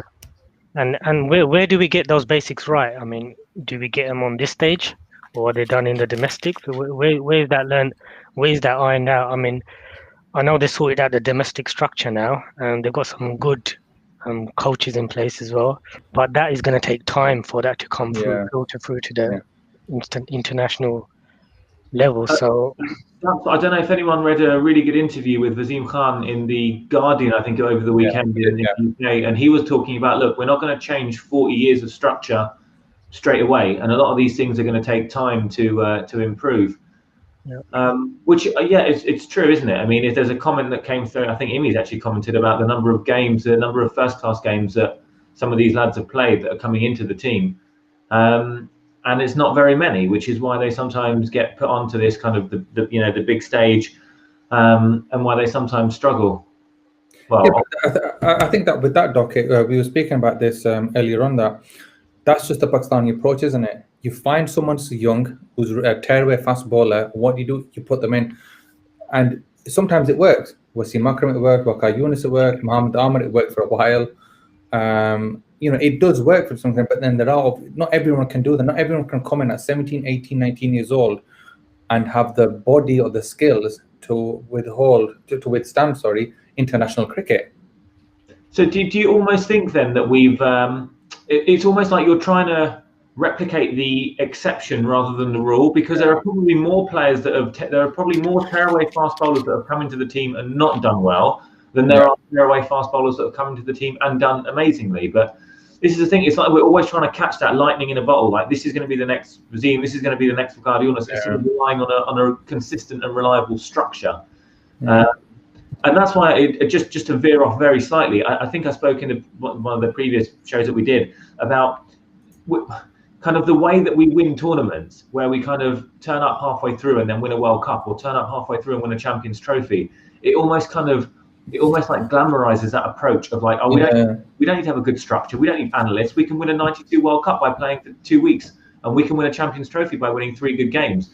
And that will give you moments, but it won't give you extended long periods of being at the top of the rankings. And so again, it depends on what do you want. Do you want to be a team that's consistently quite good, but doesn't give you ridiculous moments like Pakistan do? Or do you want to be a South Africa who are always near the top of the rankings until very recently, but then don't have the silverware maybe that Pakistan do? Sorry, you were going to say, Shaz. Yeah, I'm going to 100% agree with you. Like what Pakistan does, they love the charm, isn't it? Luck by chance, just living the moment. Like, look at the other countries. We need to follow example of the bigger countries. Like, look at Australia. And you won't see a very young player coming into an international structure. They really rely on their system. I think their basics are all ironed out. Like Tabris was asking a question. At which stage these basics needs to be ironed out? I think it's at all stages. It starts from the basic, it starts from the domestic. But currently, if you look at the team, we don't have a fielding coach.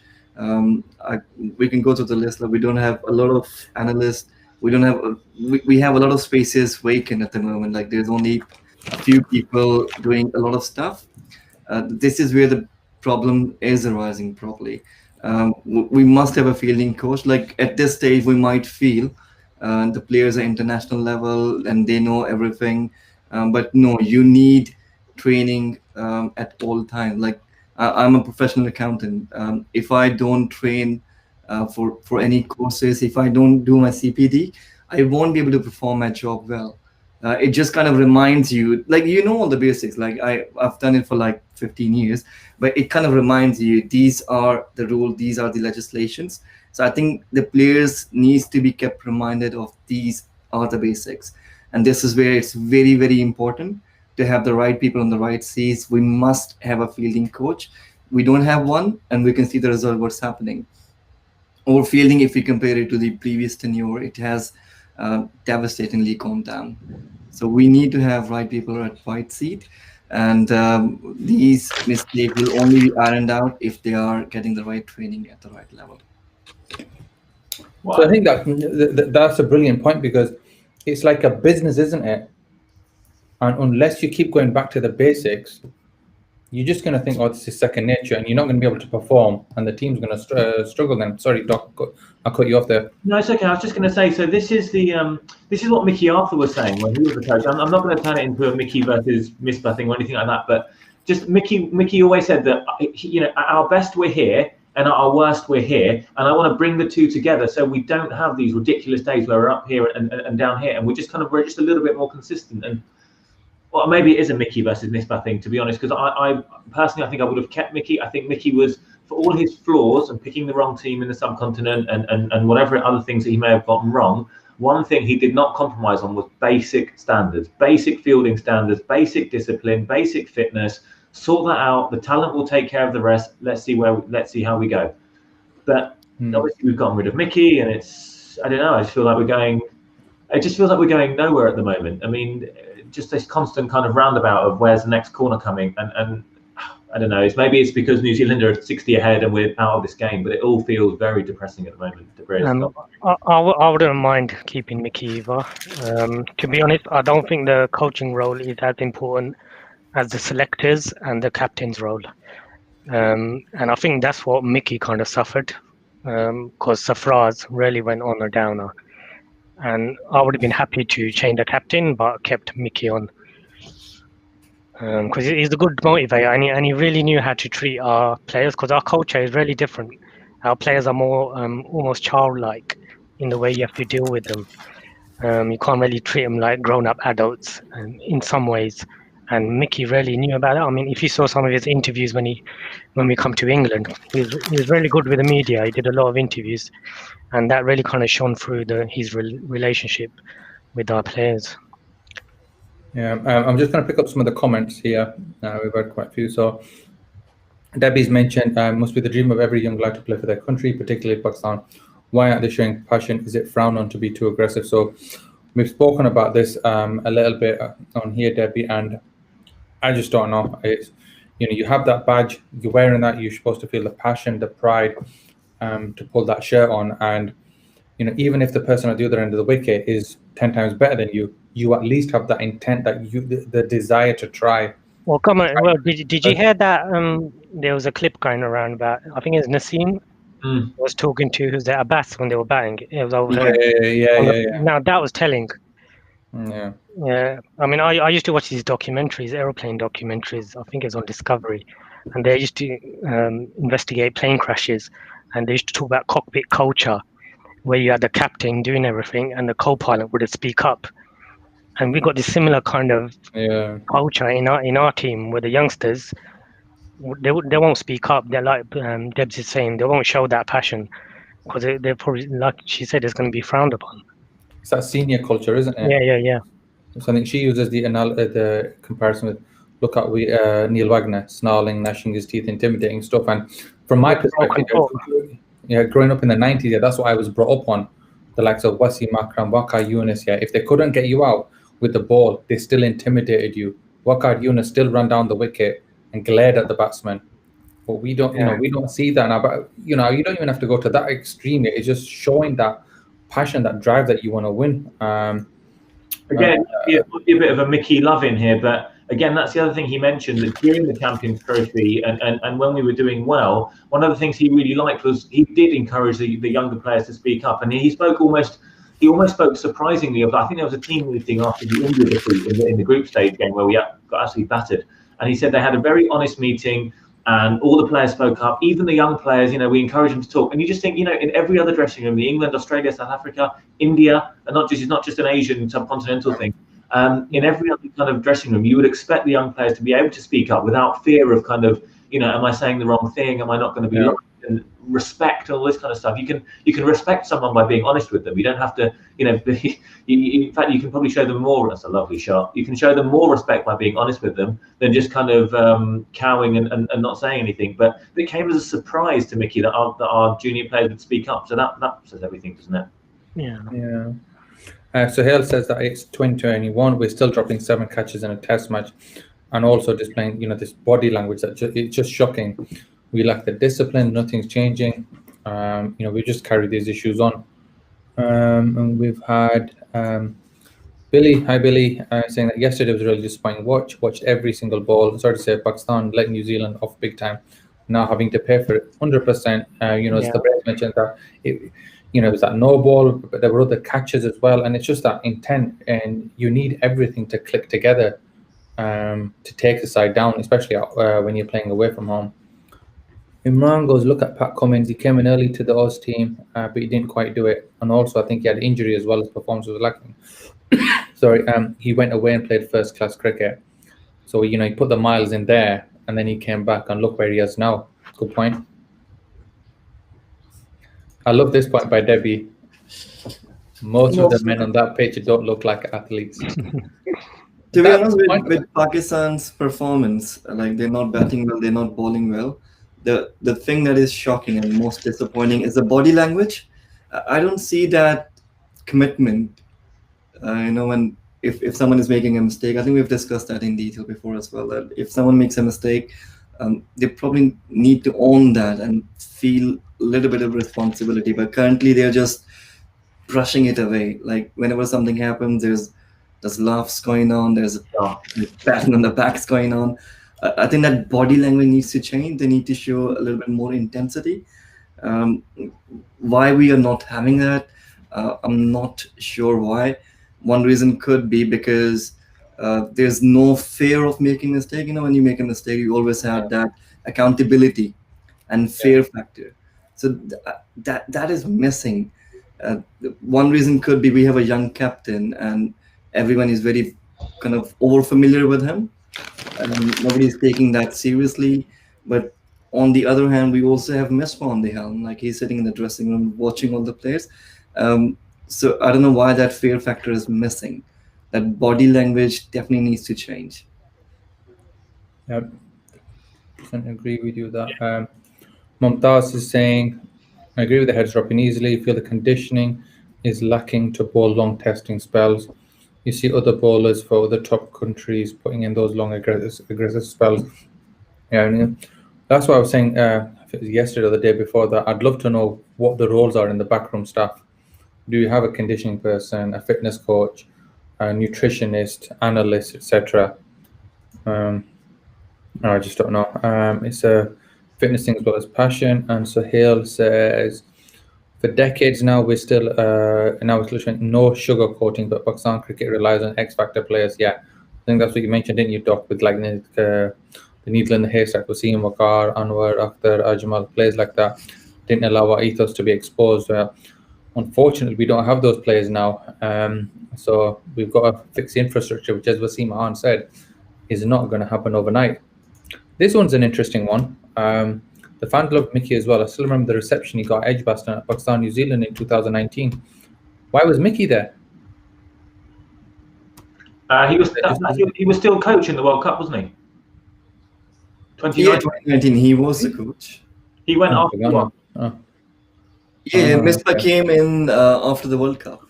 Oh yeah, when he brought in Ahmed Shahzad and Umar Akmal. That was a time. Like one good thing about Mickey was it was really focused on fitness. Like players like Sohail Khan, I think he made a public comment that he's out of breath after 2 overs, but we are seeing him again in the team. So like the level of fitness and level of focus on players who are more fit has regressed comparatively. Yeah. Even now, picking Naseem hoping is the next X-Factor player, just because Wasim Akram got thrown into the deep end and succeeded, doesn't mean every kid is going to end up being a well-being revelation. 100%, yeah. And everyone's going to be like that, yeah. Yeah, because we perpetuate as well. I mean, we're all guilty of it, and to be fair, a lot of the media do it as well. They perpetuate this myth and this romance of Pakistan. They just pick players off the street, and then they're getting 5 and of course, but for every Wasim Akram, there's a Muhammad Zahid, there's a Muhammad Ahmed who goes off the rails. There's, God knows who else, so many other players, and Muhammad Dalla, Junaid Khan. There's so many bowlers who don't make it, who are brought in far. Naseem Shah, you would say at the moment. I mean, he's been brought in probably too early. But of course, it's Wasim and Waqar that get all the headlines. So it's yeah.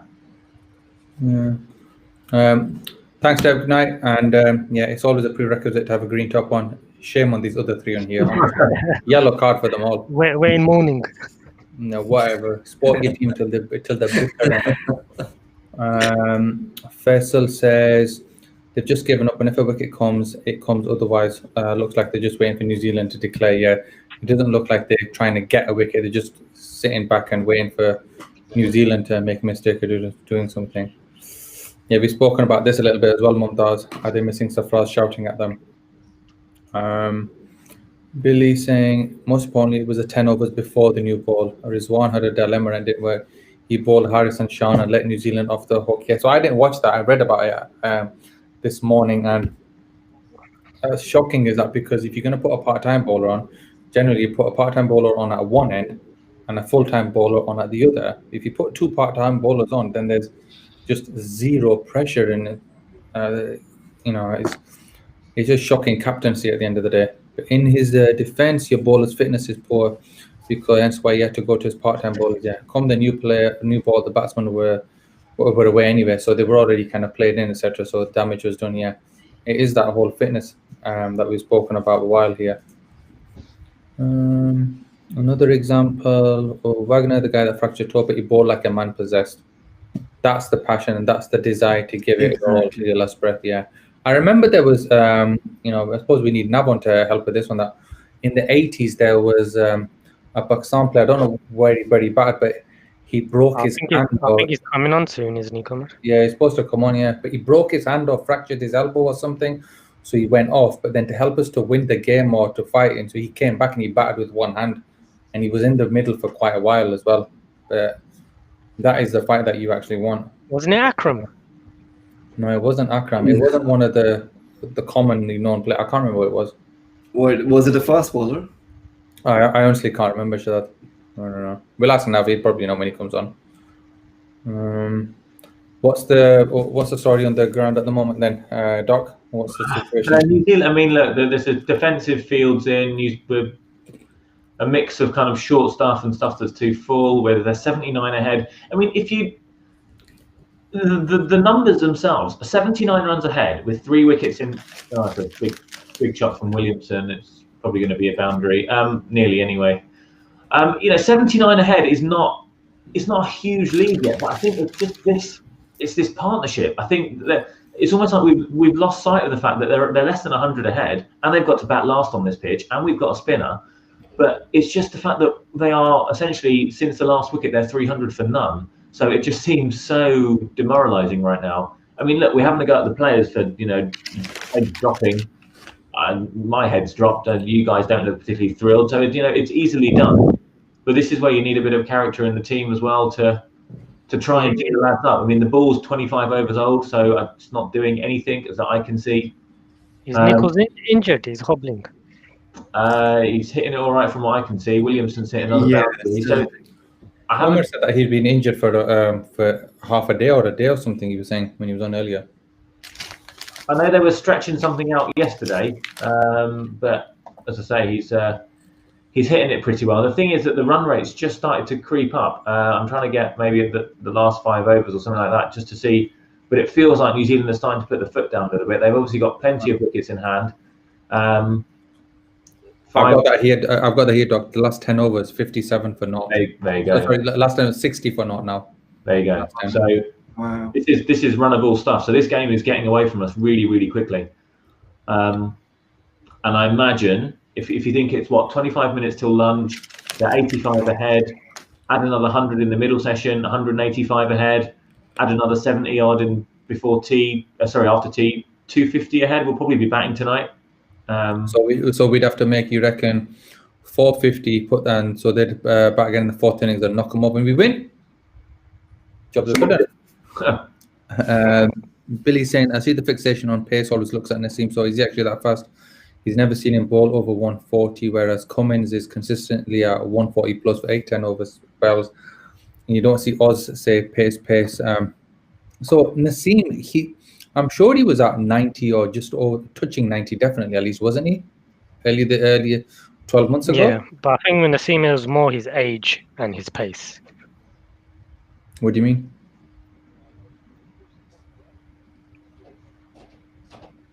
Hello? I think what Tabriz is saying, that Naseem will gain more pace with as he's growing up. No, I think maybe I mean I won't speak for Tabriz, but I think maybe he meant that it was when he first came into the team, it was just the fact that he's this young kid as opposed to that he's particularly fast. I don't know if Tabriz can still hear us. Yeah, that's right. Yeah, can you hear me? Yep. Yes. Yeah. What Akbar said. I mean, because he was young, 17 years old, there was this hype about him. But I do see Billy's point. But I think that goes back to the point Akbar was making as well, when the media kind of. I think the point he was making about us, the natural talent that we were relying upon, and there's a slight obsession with pace, isn't it, in Pakistan? And again, we're probably just as guilty of it as anyone else as fans. When a new player comes into the team, if he's quick, we want to know how quick is he hitting 90? Is he hitting 92? Is it going to be another Shoaib Akhtar and Wasim and Waqar and actually some of that might be though, because I mean, to be successful in Pakistan, you're not going to get that many successful 82 mile per hour bowlers on the pitches back home. So you do have to do something else. You've got to beat players in the air rather than off the pitch. So that's probably where this obsession with pace comes from. But it's not. So on that point, Akbar, do you think we need to change our wickets back home? It's an interesting one. So I looked at this because obviously there's this slight kind of stereotypical view of the wickets in Pakistan that they're brilliant for batting, and for a long time the wickets were brilliant for batting.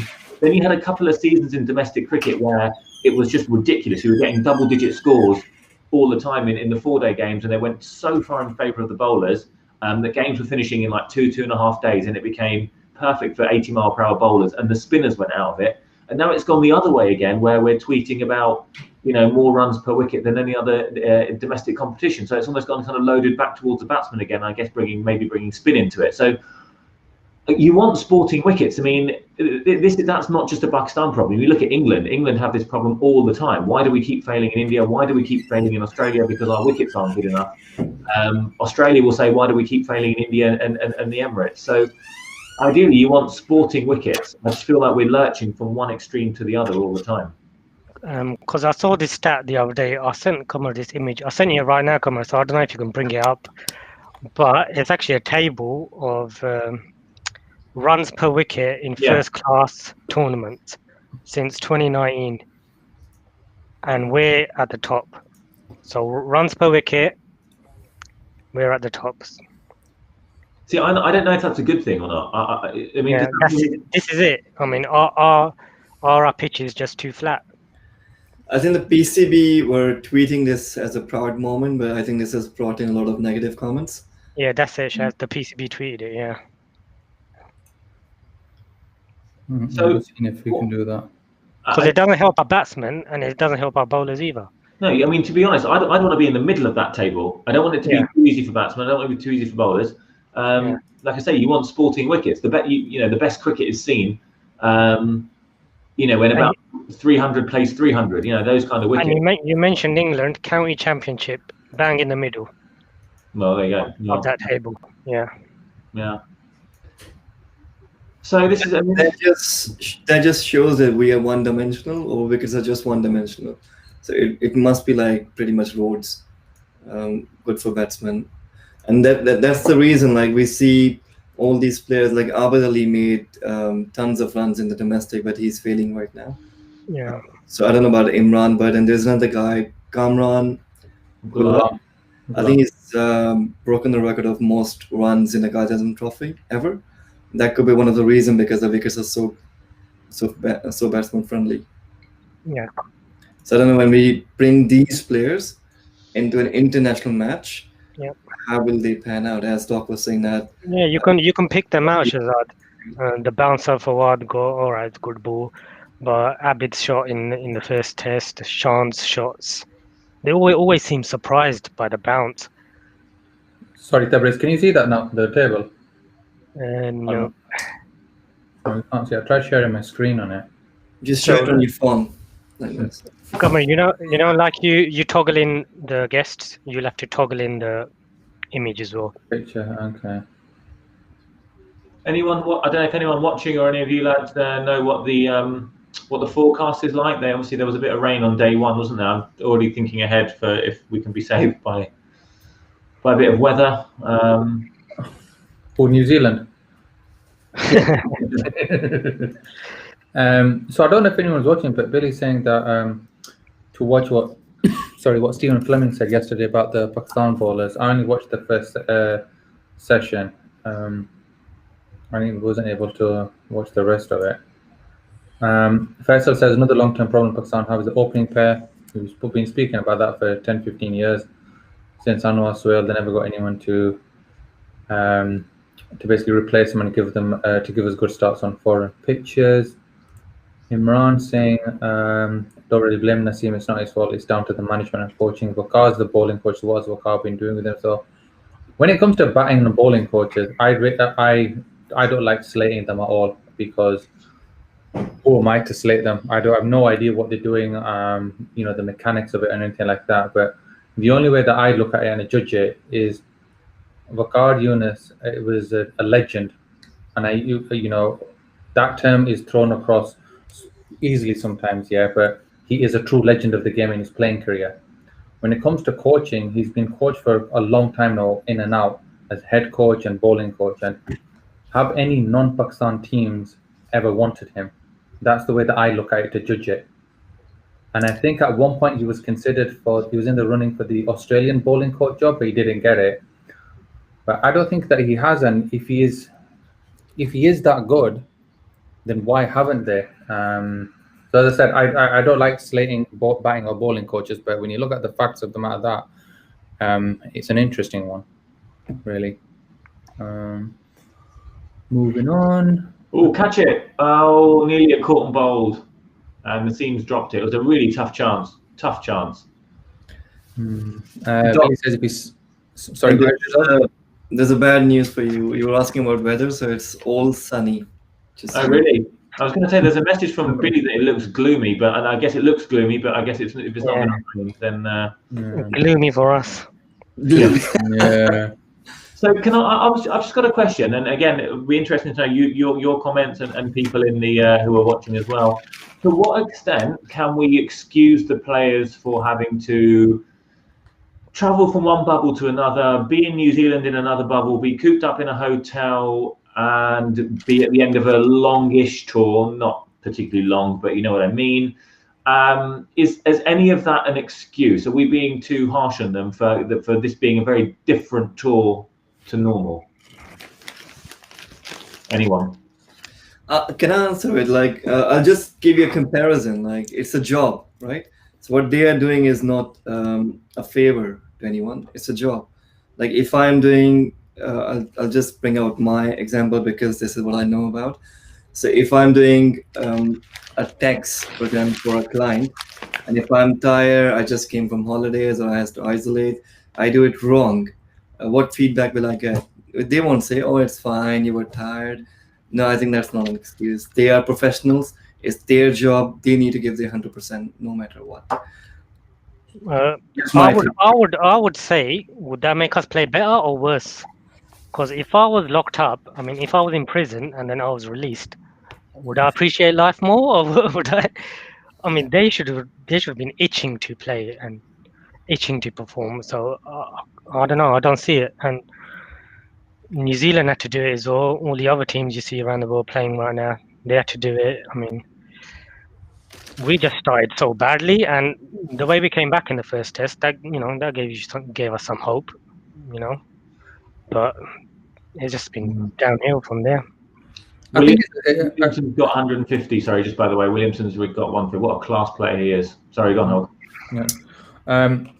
I think that it's difficult for us to say that what it's like in playing in lockdown in bubbles, because initially you think that you just got to stay in your hotel room. Well, you're still going to get 5-star service and everything, aren't you? So what's the problem? Yeah. But I think it's like if you consider the I know I've said no one else is allowed to talk about football except me. So if you look at when the Premiership and that was paused, and they were talking about should they allow more subs, and I was saying, why do you need to have more subs? These are professional athletes. But when you think about it, they're cooped up, even if they live in mansions, they still need to train to have that same kind of level of conditioning, etc. So you can't do it all on an exercise bike or on a treadmill. So I think that there is part of that still goes to the cricketers and athletes. And as we saw a video that the PCB put on their Twitter account where they were all on some sort of like WhatsApp video call or Zoom video call, and they were with the fitness coach and they're doing some sort of fitness session. But cooped up in a room, there's only so much you can do. So when you get out, you must be rusty. But I know that's not an excuse, but that's the same for anyone. New Zealand, West Indies, Australia, India, England, whoever. But, you know, different players are going to handle that differently. And it's, I mean, that aside, yeah, we've been having these problems in centre countries for years, yeah. So yeah, so this is the thing. It's not a new problem, is it? And we've lost in non-COVID conditions. I was reading about England. England are taking a team psychologist to Sri Lanka and India. Wow. Yeah, different from already the mental well-being people they've already got. And obviously they're really big on this. Really big on this stuff. Do we have a team? I think, did Mickey not get a team psychologist in, or did we not have someone for them to talk to if they needed it? But apart from that, I don't see that. I mean, some people would say, why do you need a team psychologist for? Just get on with it. You're a cricketer. I just feel like in today's modern society, we're finding out more and more about the mental health of these players. These guys, maybe we could do with something like that to talk about hopes and fears and confidence and all that kind of stuff. Almost universally, every team that has a team psychologist has said good things about it.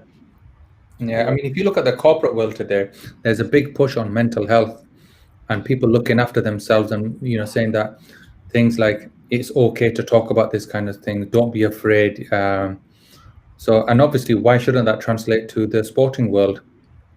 Yeah. You know, but do we believe in it though? I mean, that's a cultural thing, isn't it, Tabriz?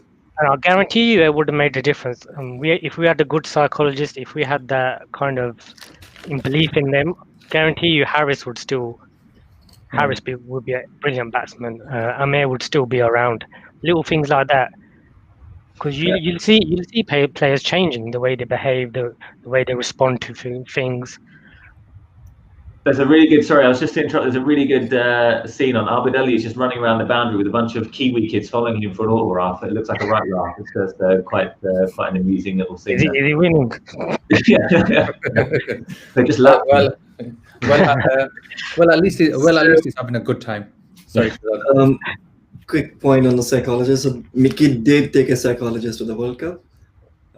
So I don't know if that was the reason we improved in the last stages of the World Cup. We were winning games. But it's important to have these personnel in the structure. Definitely, it does make a difference. Like if somebody, given our Pakistani culture, this thing is not taken as something very important. To be very honest, like people could laugh at someone who's using a psychologist, but these things do make a difference. Like no, it's key. I mean, Akbar, we got a GP here, and he would tell you his job actually starts with his word. It's not the medicine that he prescribes, but how he speaks to his patients. That's where it begins, and that's all to do with psychology. Yeah, absolutely. Of course, it's really important. It's really important. In my job, I think it's when we're seeing it so much more in sports, and I think if you look around the world, they say there is a disproportionate amount of cricketers who get depression more or symptoms of depression more than footballers and more than other sports, because these guys are going. I mean, it sounds glamorous, doesn't it? It sounds glamorous to us. You paid to go to New Zealand, a beautiful country, and be there for 2-3 weeks at a time playing cricket for Pakistan. Like, I would swap that for my job in a second, and I'm sure we all would. But then we don't see the day-to-day mundane stuff, the training and the pressure and whatever's going on with these guys' family life back home. We've all got everyone's got family issues, and you need someone. And like I say, every other country that has it, they say, look, it was so nice to be able to just not talk cricket and just talk about my life to someone, and it can really be good for team spirit as well. So again, it just feels like another thing where, well, Vaseem and Vagard didn't need it, so what's the point? You know, we've just got to move away from that. Sorry, go ahead, Shazad. Yeah, I was just gonna say Vaseem and Makar. These are product. They are like once in a lifetime. Yeah. Not everyone can be as tough or as good as them, but like, given what our team is now, what they are doing now, I think they definitely need guidance, more hand holding. Definitely. I'll throw in a question.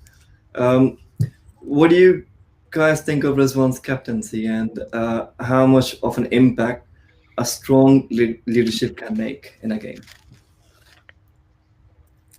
I'll let you guys answer that because we've I, spoken. I think it's difficult to judge him because he always knew he's going to be in.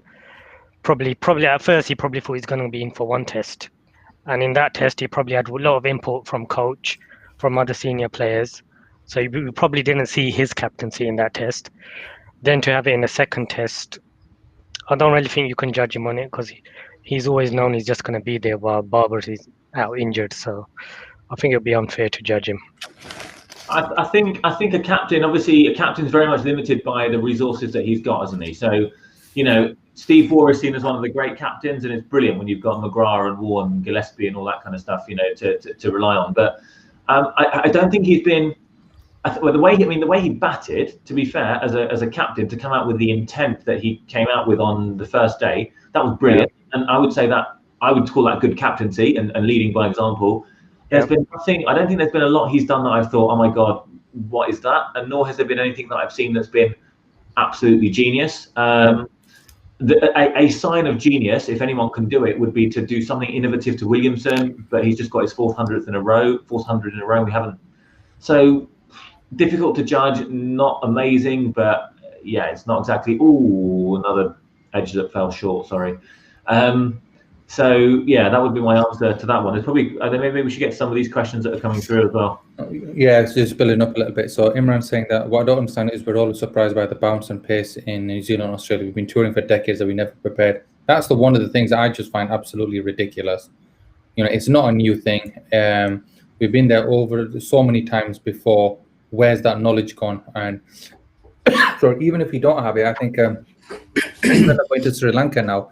And I'm pretty sure about a month or so ago, they hire Jacques Callis for a couple of months as some sort of an all-rounder consultant because he can do everything, can't he? Yeah. And how come we don't do that then? If you're going to go to New Zealand, hire one of their legends or Australian legends, for example. You know, I don't understand why we can't do that. That's not even thinking out of the box.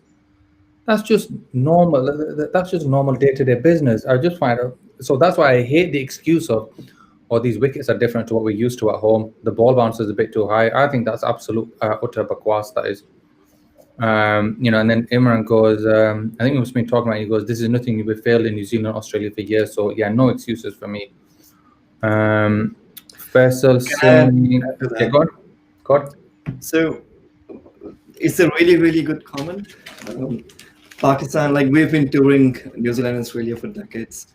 Why can't we create conditions in our own domestic structure or before the tour, maybe a 2-week or 3-week session whereby we create bouncy pitches, give them practice, how the field will be. Like, it's nothing new. Like, it's not an alien world.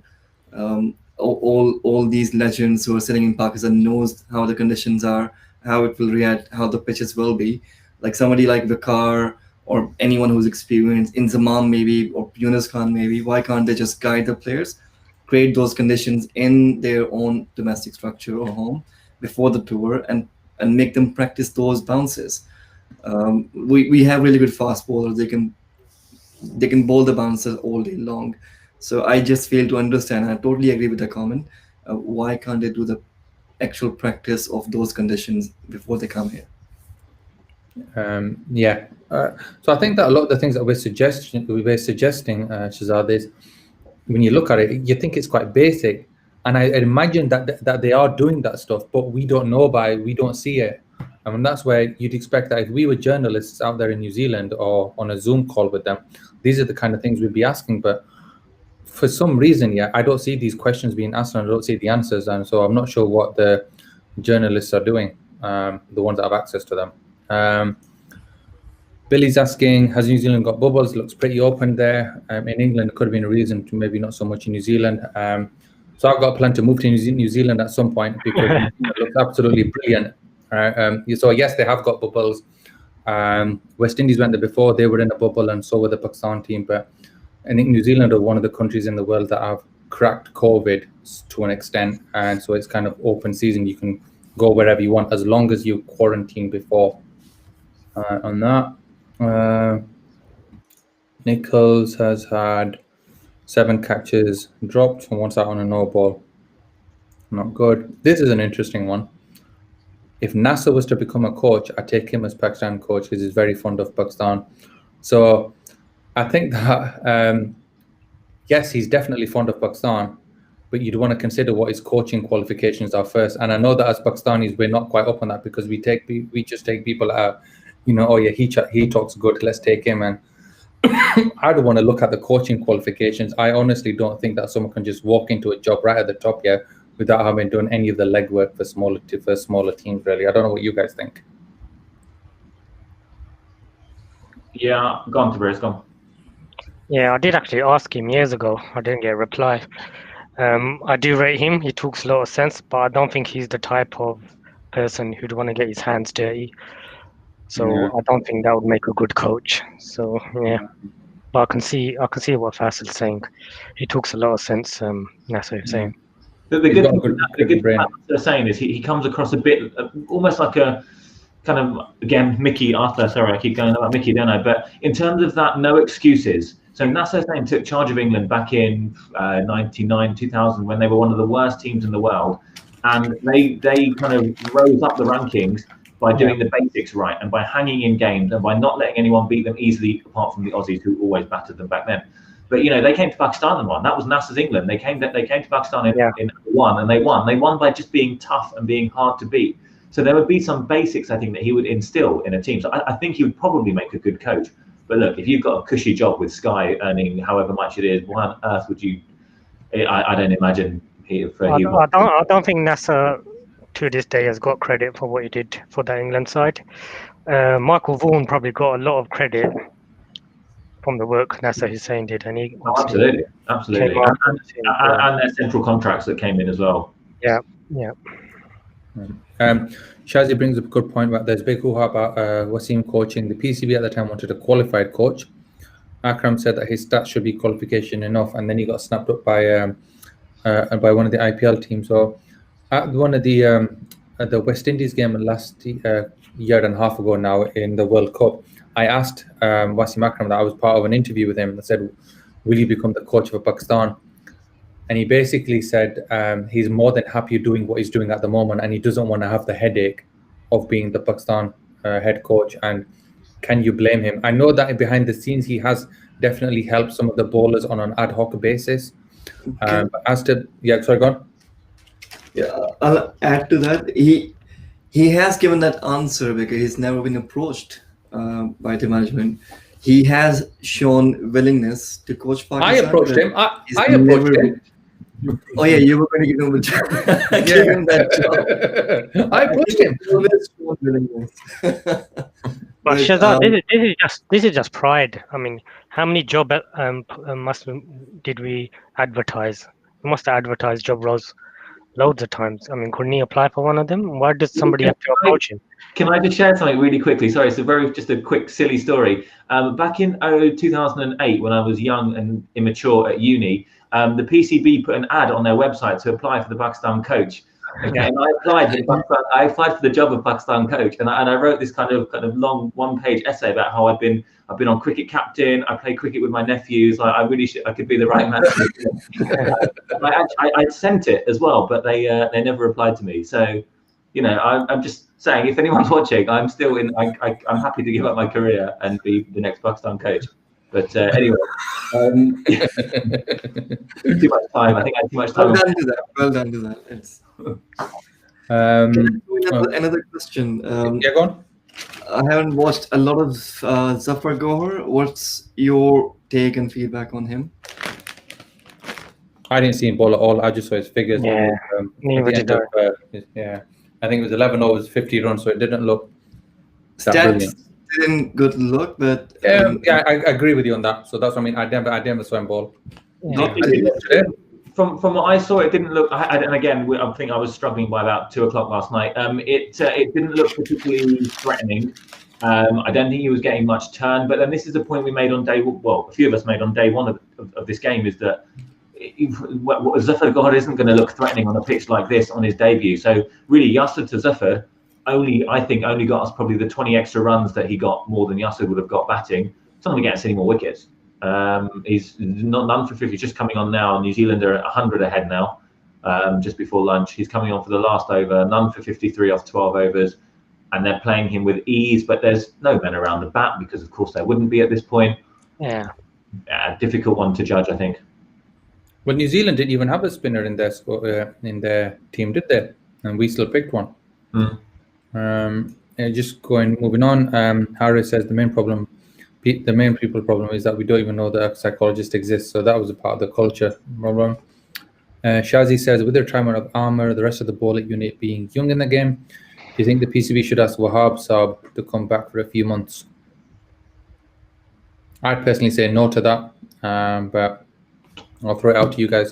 Can't see Wahab lasting a intense game of 5-day cricket, to be honest. I think I would have given up on him on T20s, but I have to be honest, he's proved me wrong and actually played quite well in some of the T20s. So I think he's a good limited overs bowler, but not for me. Tabriz, Wahab Riaz? No, since Hassan Ali has done what he's done in the domestics, I think he's ahead of him. I wouldn't go back to Wahab. There's no point, to be honest.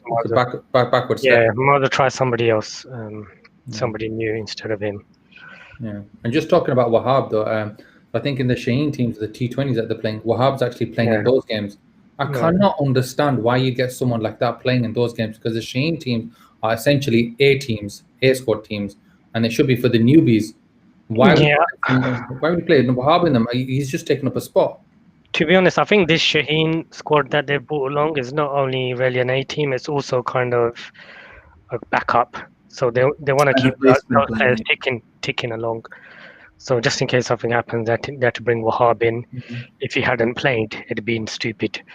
So, but I can see what you're saying. Why not get a proper 8 or? And so Shazzy's saying Wahab needed us then. Right now, I feel we need Wahab. So I think that it would just be a short-term solution, and that's a problem where we should be putting the effort into developing some of the younger ones a bit more, or bringing with the Hassan Ali and stuff. And so that's lunch. It's lunch in the game. It's 400 for bang on 400 for 3, a lead of 103. They've gone at 4 and over in that section. Completely barely created. How many chances did we create? 1 or 2 chances in that session. I think that was probably when New Zealand woke up this morning, they probably would have thought, let's go 4 and over and not lose any wickets, and that's exactly what they've done. So I was a little bit out. I said 370 all out. we already had 400. Is that lead? 370 lead coming. So if we discuss the mindset, New Zealand will look to bat out this day and maybe some part of tomorrow, and they'll put Pakistan in. So definitely, No, I think they'll bowl at us tonight. I think really? If you look at the last game, they declared quite early in the last game, and Williamson was still saying about it's worth trying to lose this game for World Test Championship points. A draw does no one any good. So I mean, they're 103 ahead. They'll be 200 ahead by tea. They'll be 250 ahead an hour before the close. 250 lead is. If I were New Zealand, I'd be bowling. Pakistan, yeah. I forgot that this is only the second innings of the match. To be honest, Kalman, it is the same thing. It's just the first inning. We're not even halfway through yet. We're in deep trouble. Billy says his captaincy has been good overall, just a few mistakes, but good overall looking from the outside. So that's fair enough. But he's not the proper captain. Barber's the proper captain, and he'll take the reins back when we play South Africa in a few weeks. Callis is with the ECB. That's correct, and that's just one of those things that why can't we do that? Why can't we hire people? Could it be a money thing? What? No, the amount of money I'd imagine we paid them quite well, to be honest, especially the foreign coaches. Yeah. You mean when you say a money thing, do you mean that we can't afford it, or they ask? Yeah. No, I mean just for a month or two, and so they'll be able to find that money somewhere. And this is the national board. You think about the amount of money that they. Yeah, I doubt. They used to have. It's PCB. There'll be some money down the back of a sofa somewhere, won't there? Probably. Yeah. In '92, Imran took our players out there 2 months or so before the tournament started. To acclimatize. So that's why I thought one of the best things, our PCB management ever did was in the 2019 World Cup. We actually came to England about a month before and we played a 5 one-day series against England, one of the best teams in the world, or the team that eventually won it. And I thought, what an amazing thing that is. We're going to get, used to the conditions, the bounce, the swing, the seam, or whatever. But we'll be able to do that in those games. Ready for that first game against West Indies. Going to peak that first game, Trembridge, West Indies. Here we go. You know that West Indies game, it was during Ramadan, so everyone was fasting. When we got to the ground, we were thinking, where are we going to stop off on the way home for Iftari? Where are we going to open our fast? And the game was in Trent Bridge in Nottingham. There was a guy that we know that came from Glasgow. Even he was able to drive back home for Iftari. That's how early he finished. He was able to go back to Scotland. Quick story, very quick story about that game. Completely coincidentally, my wife and I went to Nottingham for 4 days of that weekend. So we watched the Windies game on the Friday and the England game on the Monday. So we had 4 days in Nottingham, and we didn't realise until we got back to the hotel 2 o'clock in the afternoon because the game finished really quickly. Massive crowd outside our hotel. What's going on? Well, everyone's got like autograph books and phones, and turns out we were staying at the same hotel as the Pakistan team. So actually, those 4 days, just seeing the lads in the lobby and getting into lifts with them, all that kind of stuff, became very, very normal. So I felt like I was living like a superstar for 4 days. Wait, Doc, did you ask them what happened? No. So obviously you've got to give them a bit of space. No. Doctor, did you ask them what happened with your application? Yeah. Actually, the best thing was, and again, this is the last time I mentioned Mickey, and maybe this is where my love comes from. But so we go into we'll go back to the lobby, ready to go back up to our room and whatever. And Mickey's there in the lobby, and he's on his phone. I think he's talking to his family back in South Africa. Obviously, looking pretty sad after that shocking performance. And so I went over to him and I said, "Look, Mickey, I know this is the absolute worst time. So I'm just going to say, as fans, we are all still behind the team, and obviously we back them for Monday, and good luck for Monday." And he was like, "Oh, come and have a photo." I was like, "No, it's fine. This is a horrible time. He was like, "No, come have a photo." My wife took a photo.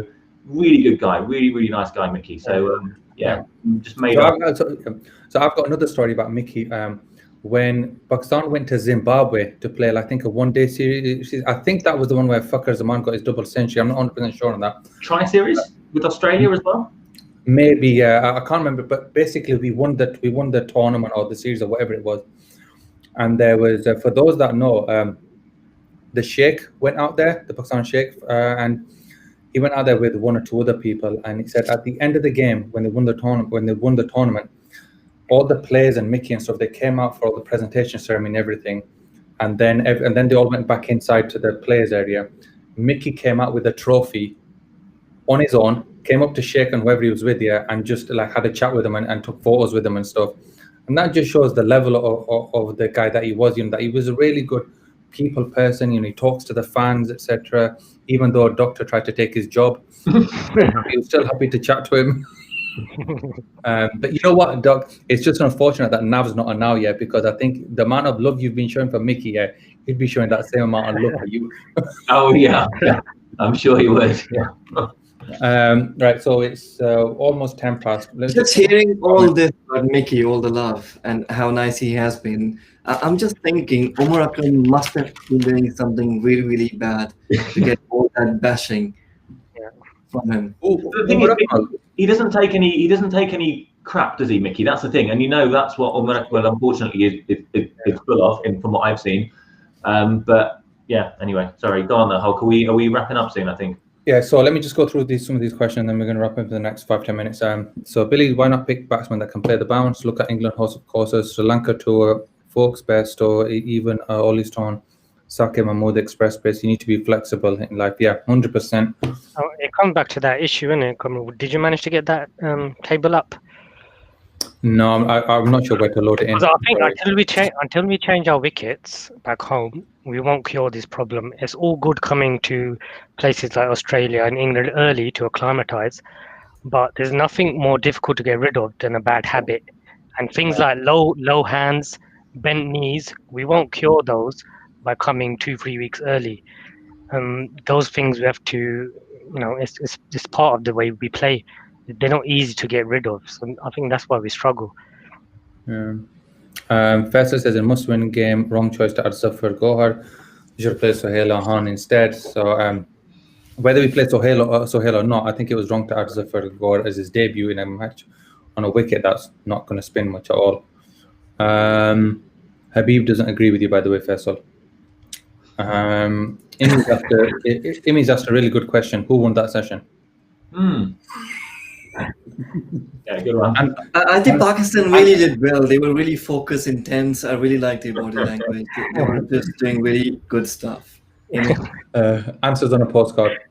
The writing's on the wall now. It just depends on how long it takes now. So Yeah. we're just waiting for New Zealand to declare. So very, very quickly, which one batsman is going to score a completely pointless, inconsequential 100 that will potentially keep them in the team? Sean. I think Fuad deserves a longer chance anyway. Yes. Whatever he does. But Yeah, Sean, out of the three, probably Shan, Abid, and Harris. Yeah, sorry, go on. Who did you say? Sean, Abid, and Harris? Yeah. Saad saying that it's not moving. 1 second. The Windies game, people were queuing up to get refunds. And That's true. It's a World Cup match they're referring to, I think. So I had the time of my life there during that day, yeah, because we got there hours before. We had the bus there as well, the Pakistan bus. We were touring around Nottingham for 2 hours on that, yeah, loving it. Then I got picked out from the crowd as the best dressed fan as well. Got won a prize, got an interview with Wasim Akram, offered him the job as the head coach for Pakistan. He turned me down, and I got home for iftari. Result, eh? Ideal. Sorry, Doc, you were going to say something? No, I said what a result. Saad saying, surprisingly, we batted decent in foreign conditions and lost because our bowling. I don't see how you can say we batted decent because our top order that's been the main problem though. Like the 1, 2, 3, and to an extent the 4 as well. We just haven't put the scores on there. Like Umar was saying that even the first innings scored this game 297, it just wasn't enough. And yeah, we agreed with him, but from the position we were at, 80 for 3 or 80 for 4, we were lucky to get that. That's why we were happy with it. But overall, I don't think that we can say that we batted decently. We've just relied on those needle in a haystack performances. The Rizwans, the Fawad Alams and stuff. But there's no consistent. Like I've always judged a batting performance. If you have a look at a batting card, a scorecard, how many of those scores are in single figures? If you can get them, consistently in double figures from top to bottom, generally you'll have a good score, I reckon. That's shared amongst the team. But if you've got those single figures, that will fail, So I disagree with you on that side about a decent batting. We batted decently. I don't think we can say that. Faisal saying that Sean will secure his place. 50 runs in the last 16. Yeah, he was actually part of the ICC test team of 2020, I think. But then we know what the ICC test teams are like. Hadi saying, anyone know why there are fans on the pitch? I think I heard that it's some sort of a tradition that they have, that they let the fans come onto the pitch at the interval. Yeah, they do it in South Africa. I think you've got to pay. You've probably got to be in one of the not really the cheap seats. You've got to probably pay a little bit for it. It's a good little money making scheme, but it's nice for those who want to do it and have a little stroll on the pitch. It's very much a controlled type thing. I don't think they're just let anyone. Well, fun fact, at the end of that West Indies game, me and my nephew, we walked on the pitch and no one said anything because there was no one in the ground. If someone does score a pointless century and gets considered for the South Africa home tour, we'll just be plastering over the cracks and not addressing the root cause at all. 100%. And that is it for the comments. So any final comments from our guests today, Shazad? Am I the only guest? Start with you, mate. Come on. I think we still need to back our players. we are Pakistani supporters. I know we're all disappointed, but we need to pick ourselves up, support them, and there's always a light at the end of the tunnel. So you never know, things might turn around. There might be a hat trick, there might be 4 wickets and 4 balls. You never know. It's a test cricket, and the beauty about Pakistani cricket is that you can never rely on them. 1 minute they might be up, the second minute they might be down. So things could change very rapidly in a test match. So let's hope for the best, and let's keep praying that somehow we manage to get some wickets, restrict them, and are able to do a good score tomorrow if we get the chance to bat. Thank you, Shazad. Doc? Yeah, no, that's nonsense. Go to sleep, everyone. This game's finished. Right, red card for you. I'm throwing you out right now. No, it's not. People like Doc don't need a psychologist. No, look, it goes without saying. It goes without saying. Obviously, we're all going to be, to some extent, watching tonight. We'll all be back tomorrow because that's just the way we are. So we'll never stop backing the team. Clearly, none of us here. Yeah, look, this game is. We do need a miracle. We need something ridiculous to happen. Maybe this is the time someone does put their hand up in the batting and say, I'm going to get a big 150 score and save the game. If we save the game from here, yeah, we lose the series, but at least it's something. It will be the only test match New Zealand didn't win this summer. So they'll know they'll have been in a fight, which they also knew from the last game as well. So all is not lost. Let's see what happens. Okay, thank you, Doc. The Braves. It's looking bleak, but we could have been in such a better position. But for the individual errors, the odd mistakes here and there. But how many times have we said that about tours to England, Australia? I think if we get as close as we did in the last test, it's something to be proud of. I don't think we will. But we'll still be here tomorrow on live again and supporting them again. Thank you.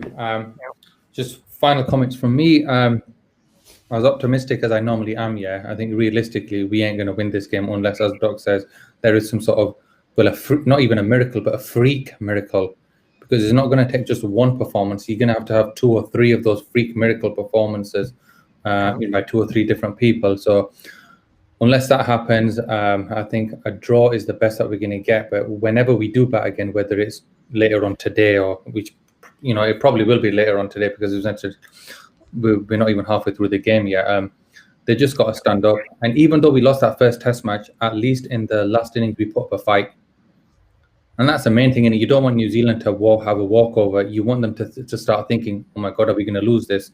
Are we not going to get the points? As long as you can do that and battle hard, I'm happy with the team. But I just keep thinking back to all the chances that we've missed and the catches dropped. And, it's Cal was saying catches win matches. And it's those basics. Whatever happens as a result of this and we go home before the South Africa tour, what's going to be the post-tour, analysis? What they're going to start to look at, because we can draw up a whole list for them if they want. But yeah, it's just, I think there's a lot to ponder. And although we don't want to be papering over the cracks, you still want your players to start standing up and stuff. So it would just annoy me, Hulk, if at the end of that tour they come out and they say this is a good learning experience, and next time we come back to New Zealand we'll do a lot better, and then 4 years time or 3 years time they come back with a new set of fast bowlers and a new set of batsmen, and we're just having these conversations again, and all the players that learnt on this tour have been discarded or are back in domestic cricket. So let's just hope that. Yeah, because that's the bakwas thing, that if you want to have those learning periods, send someone over to play some domestic New Zealand cricket or domestic. That's the time when you should be learning. When you're playing for your national team, learning's out the window. This is when you show it. Just like Shazad mentioned for his accountancy stuff, you can't be learning on the job like that because you've got paying clients. If you put a figure wrong or something, they're not gonna say, oh, it's okay, Shazad, you were just learning. That's okay that I've lost X amount of money. Yeah, you're gonna be held accountable for that. So where's that accountability here? But as always, you never know what's going to happen tomorrow. So, or even later on today in the next 2 sessions. So, inshallah, we'll put up a fight. To all the viewers, thank you very much for joining us once again. We really appreciate it, and all the questions that you've been coming out with. As the Bray said, inshallah, we'll be here back here tomorrow, just before 10 p.m. UK time to see what the fourth day brings for us as we lead our charge to victory. And we'll finish off on that note with Pakistan. Zindabad. Allah Hafiz, everyone. Allah Hafiz, everyone.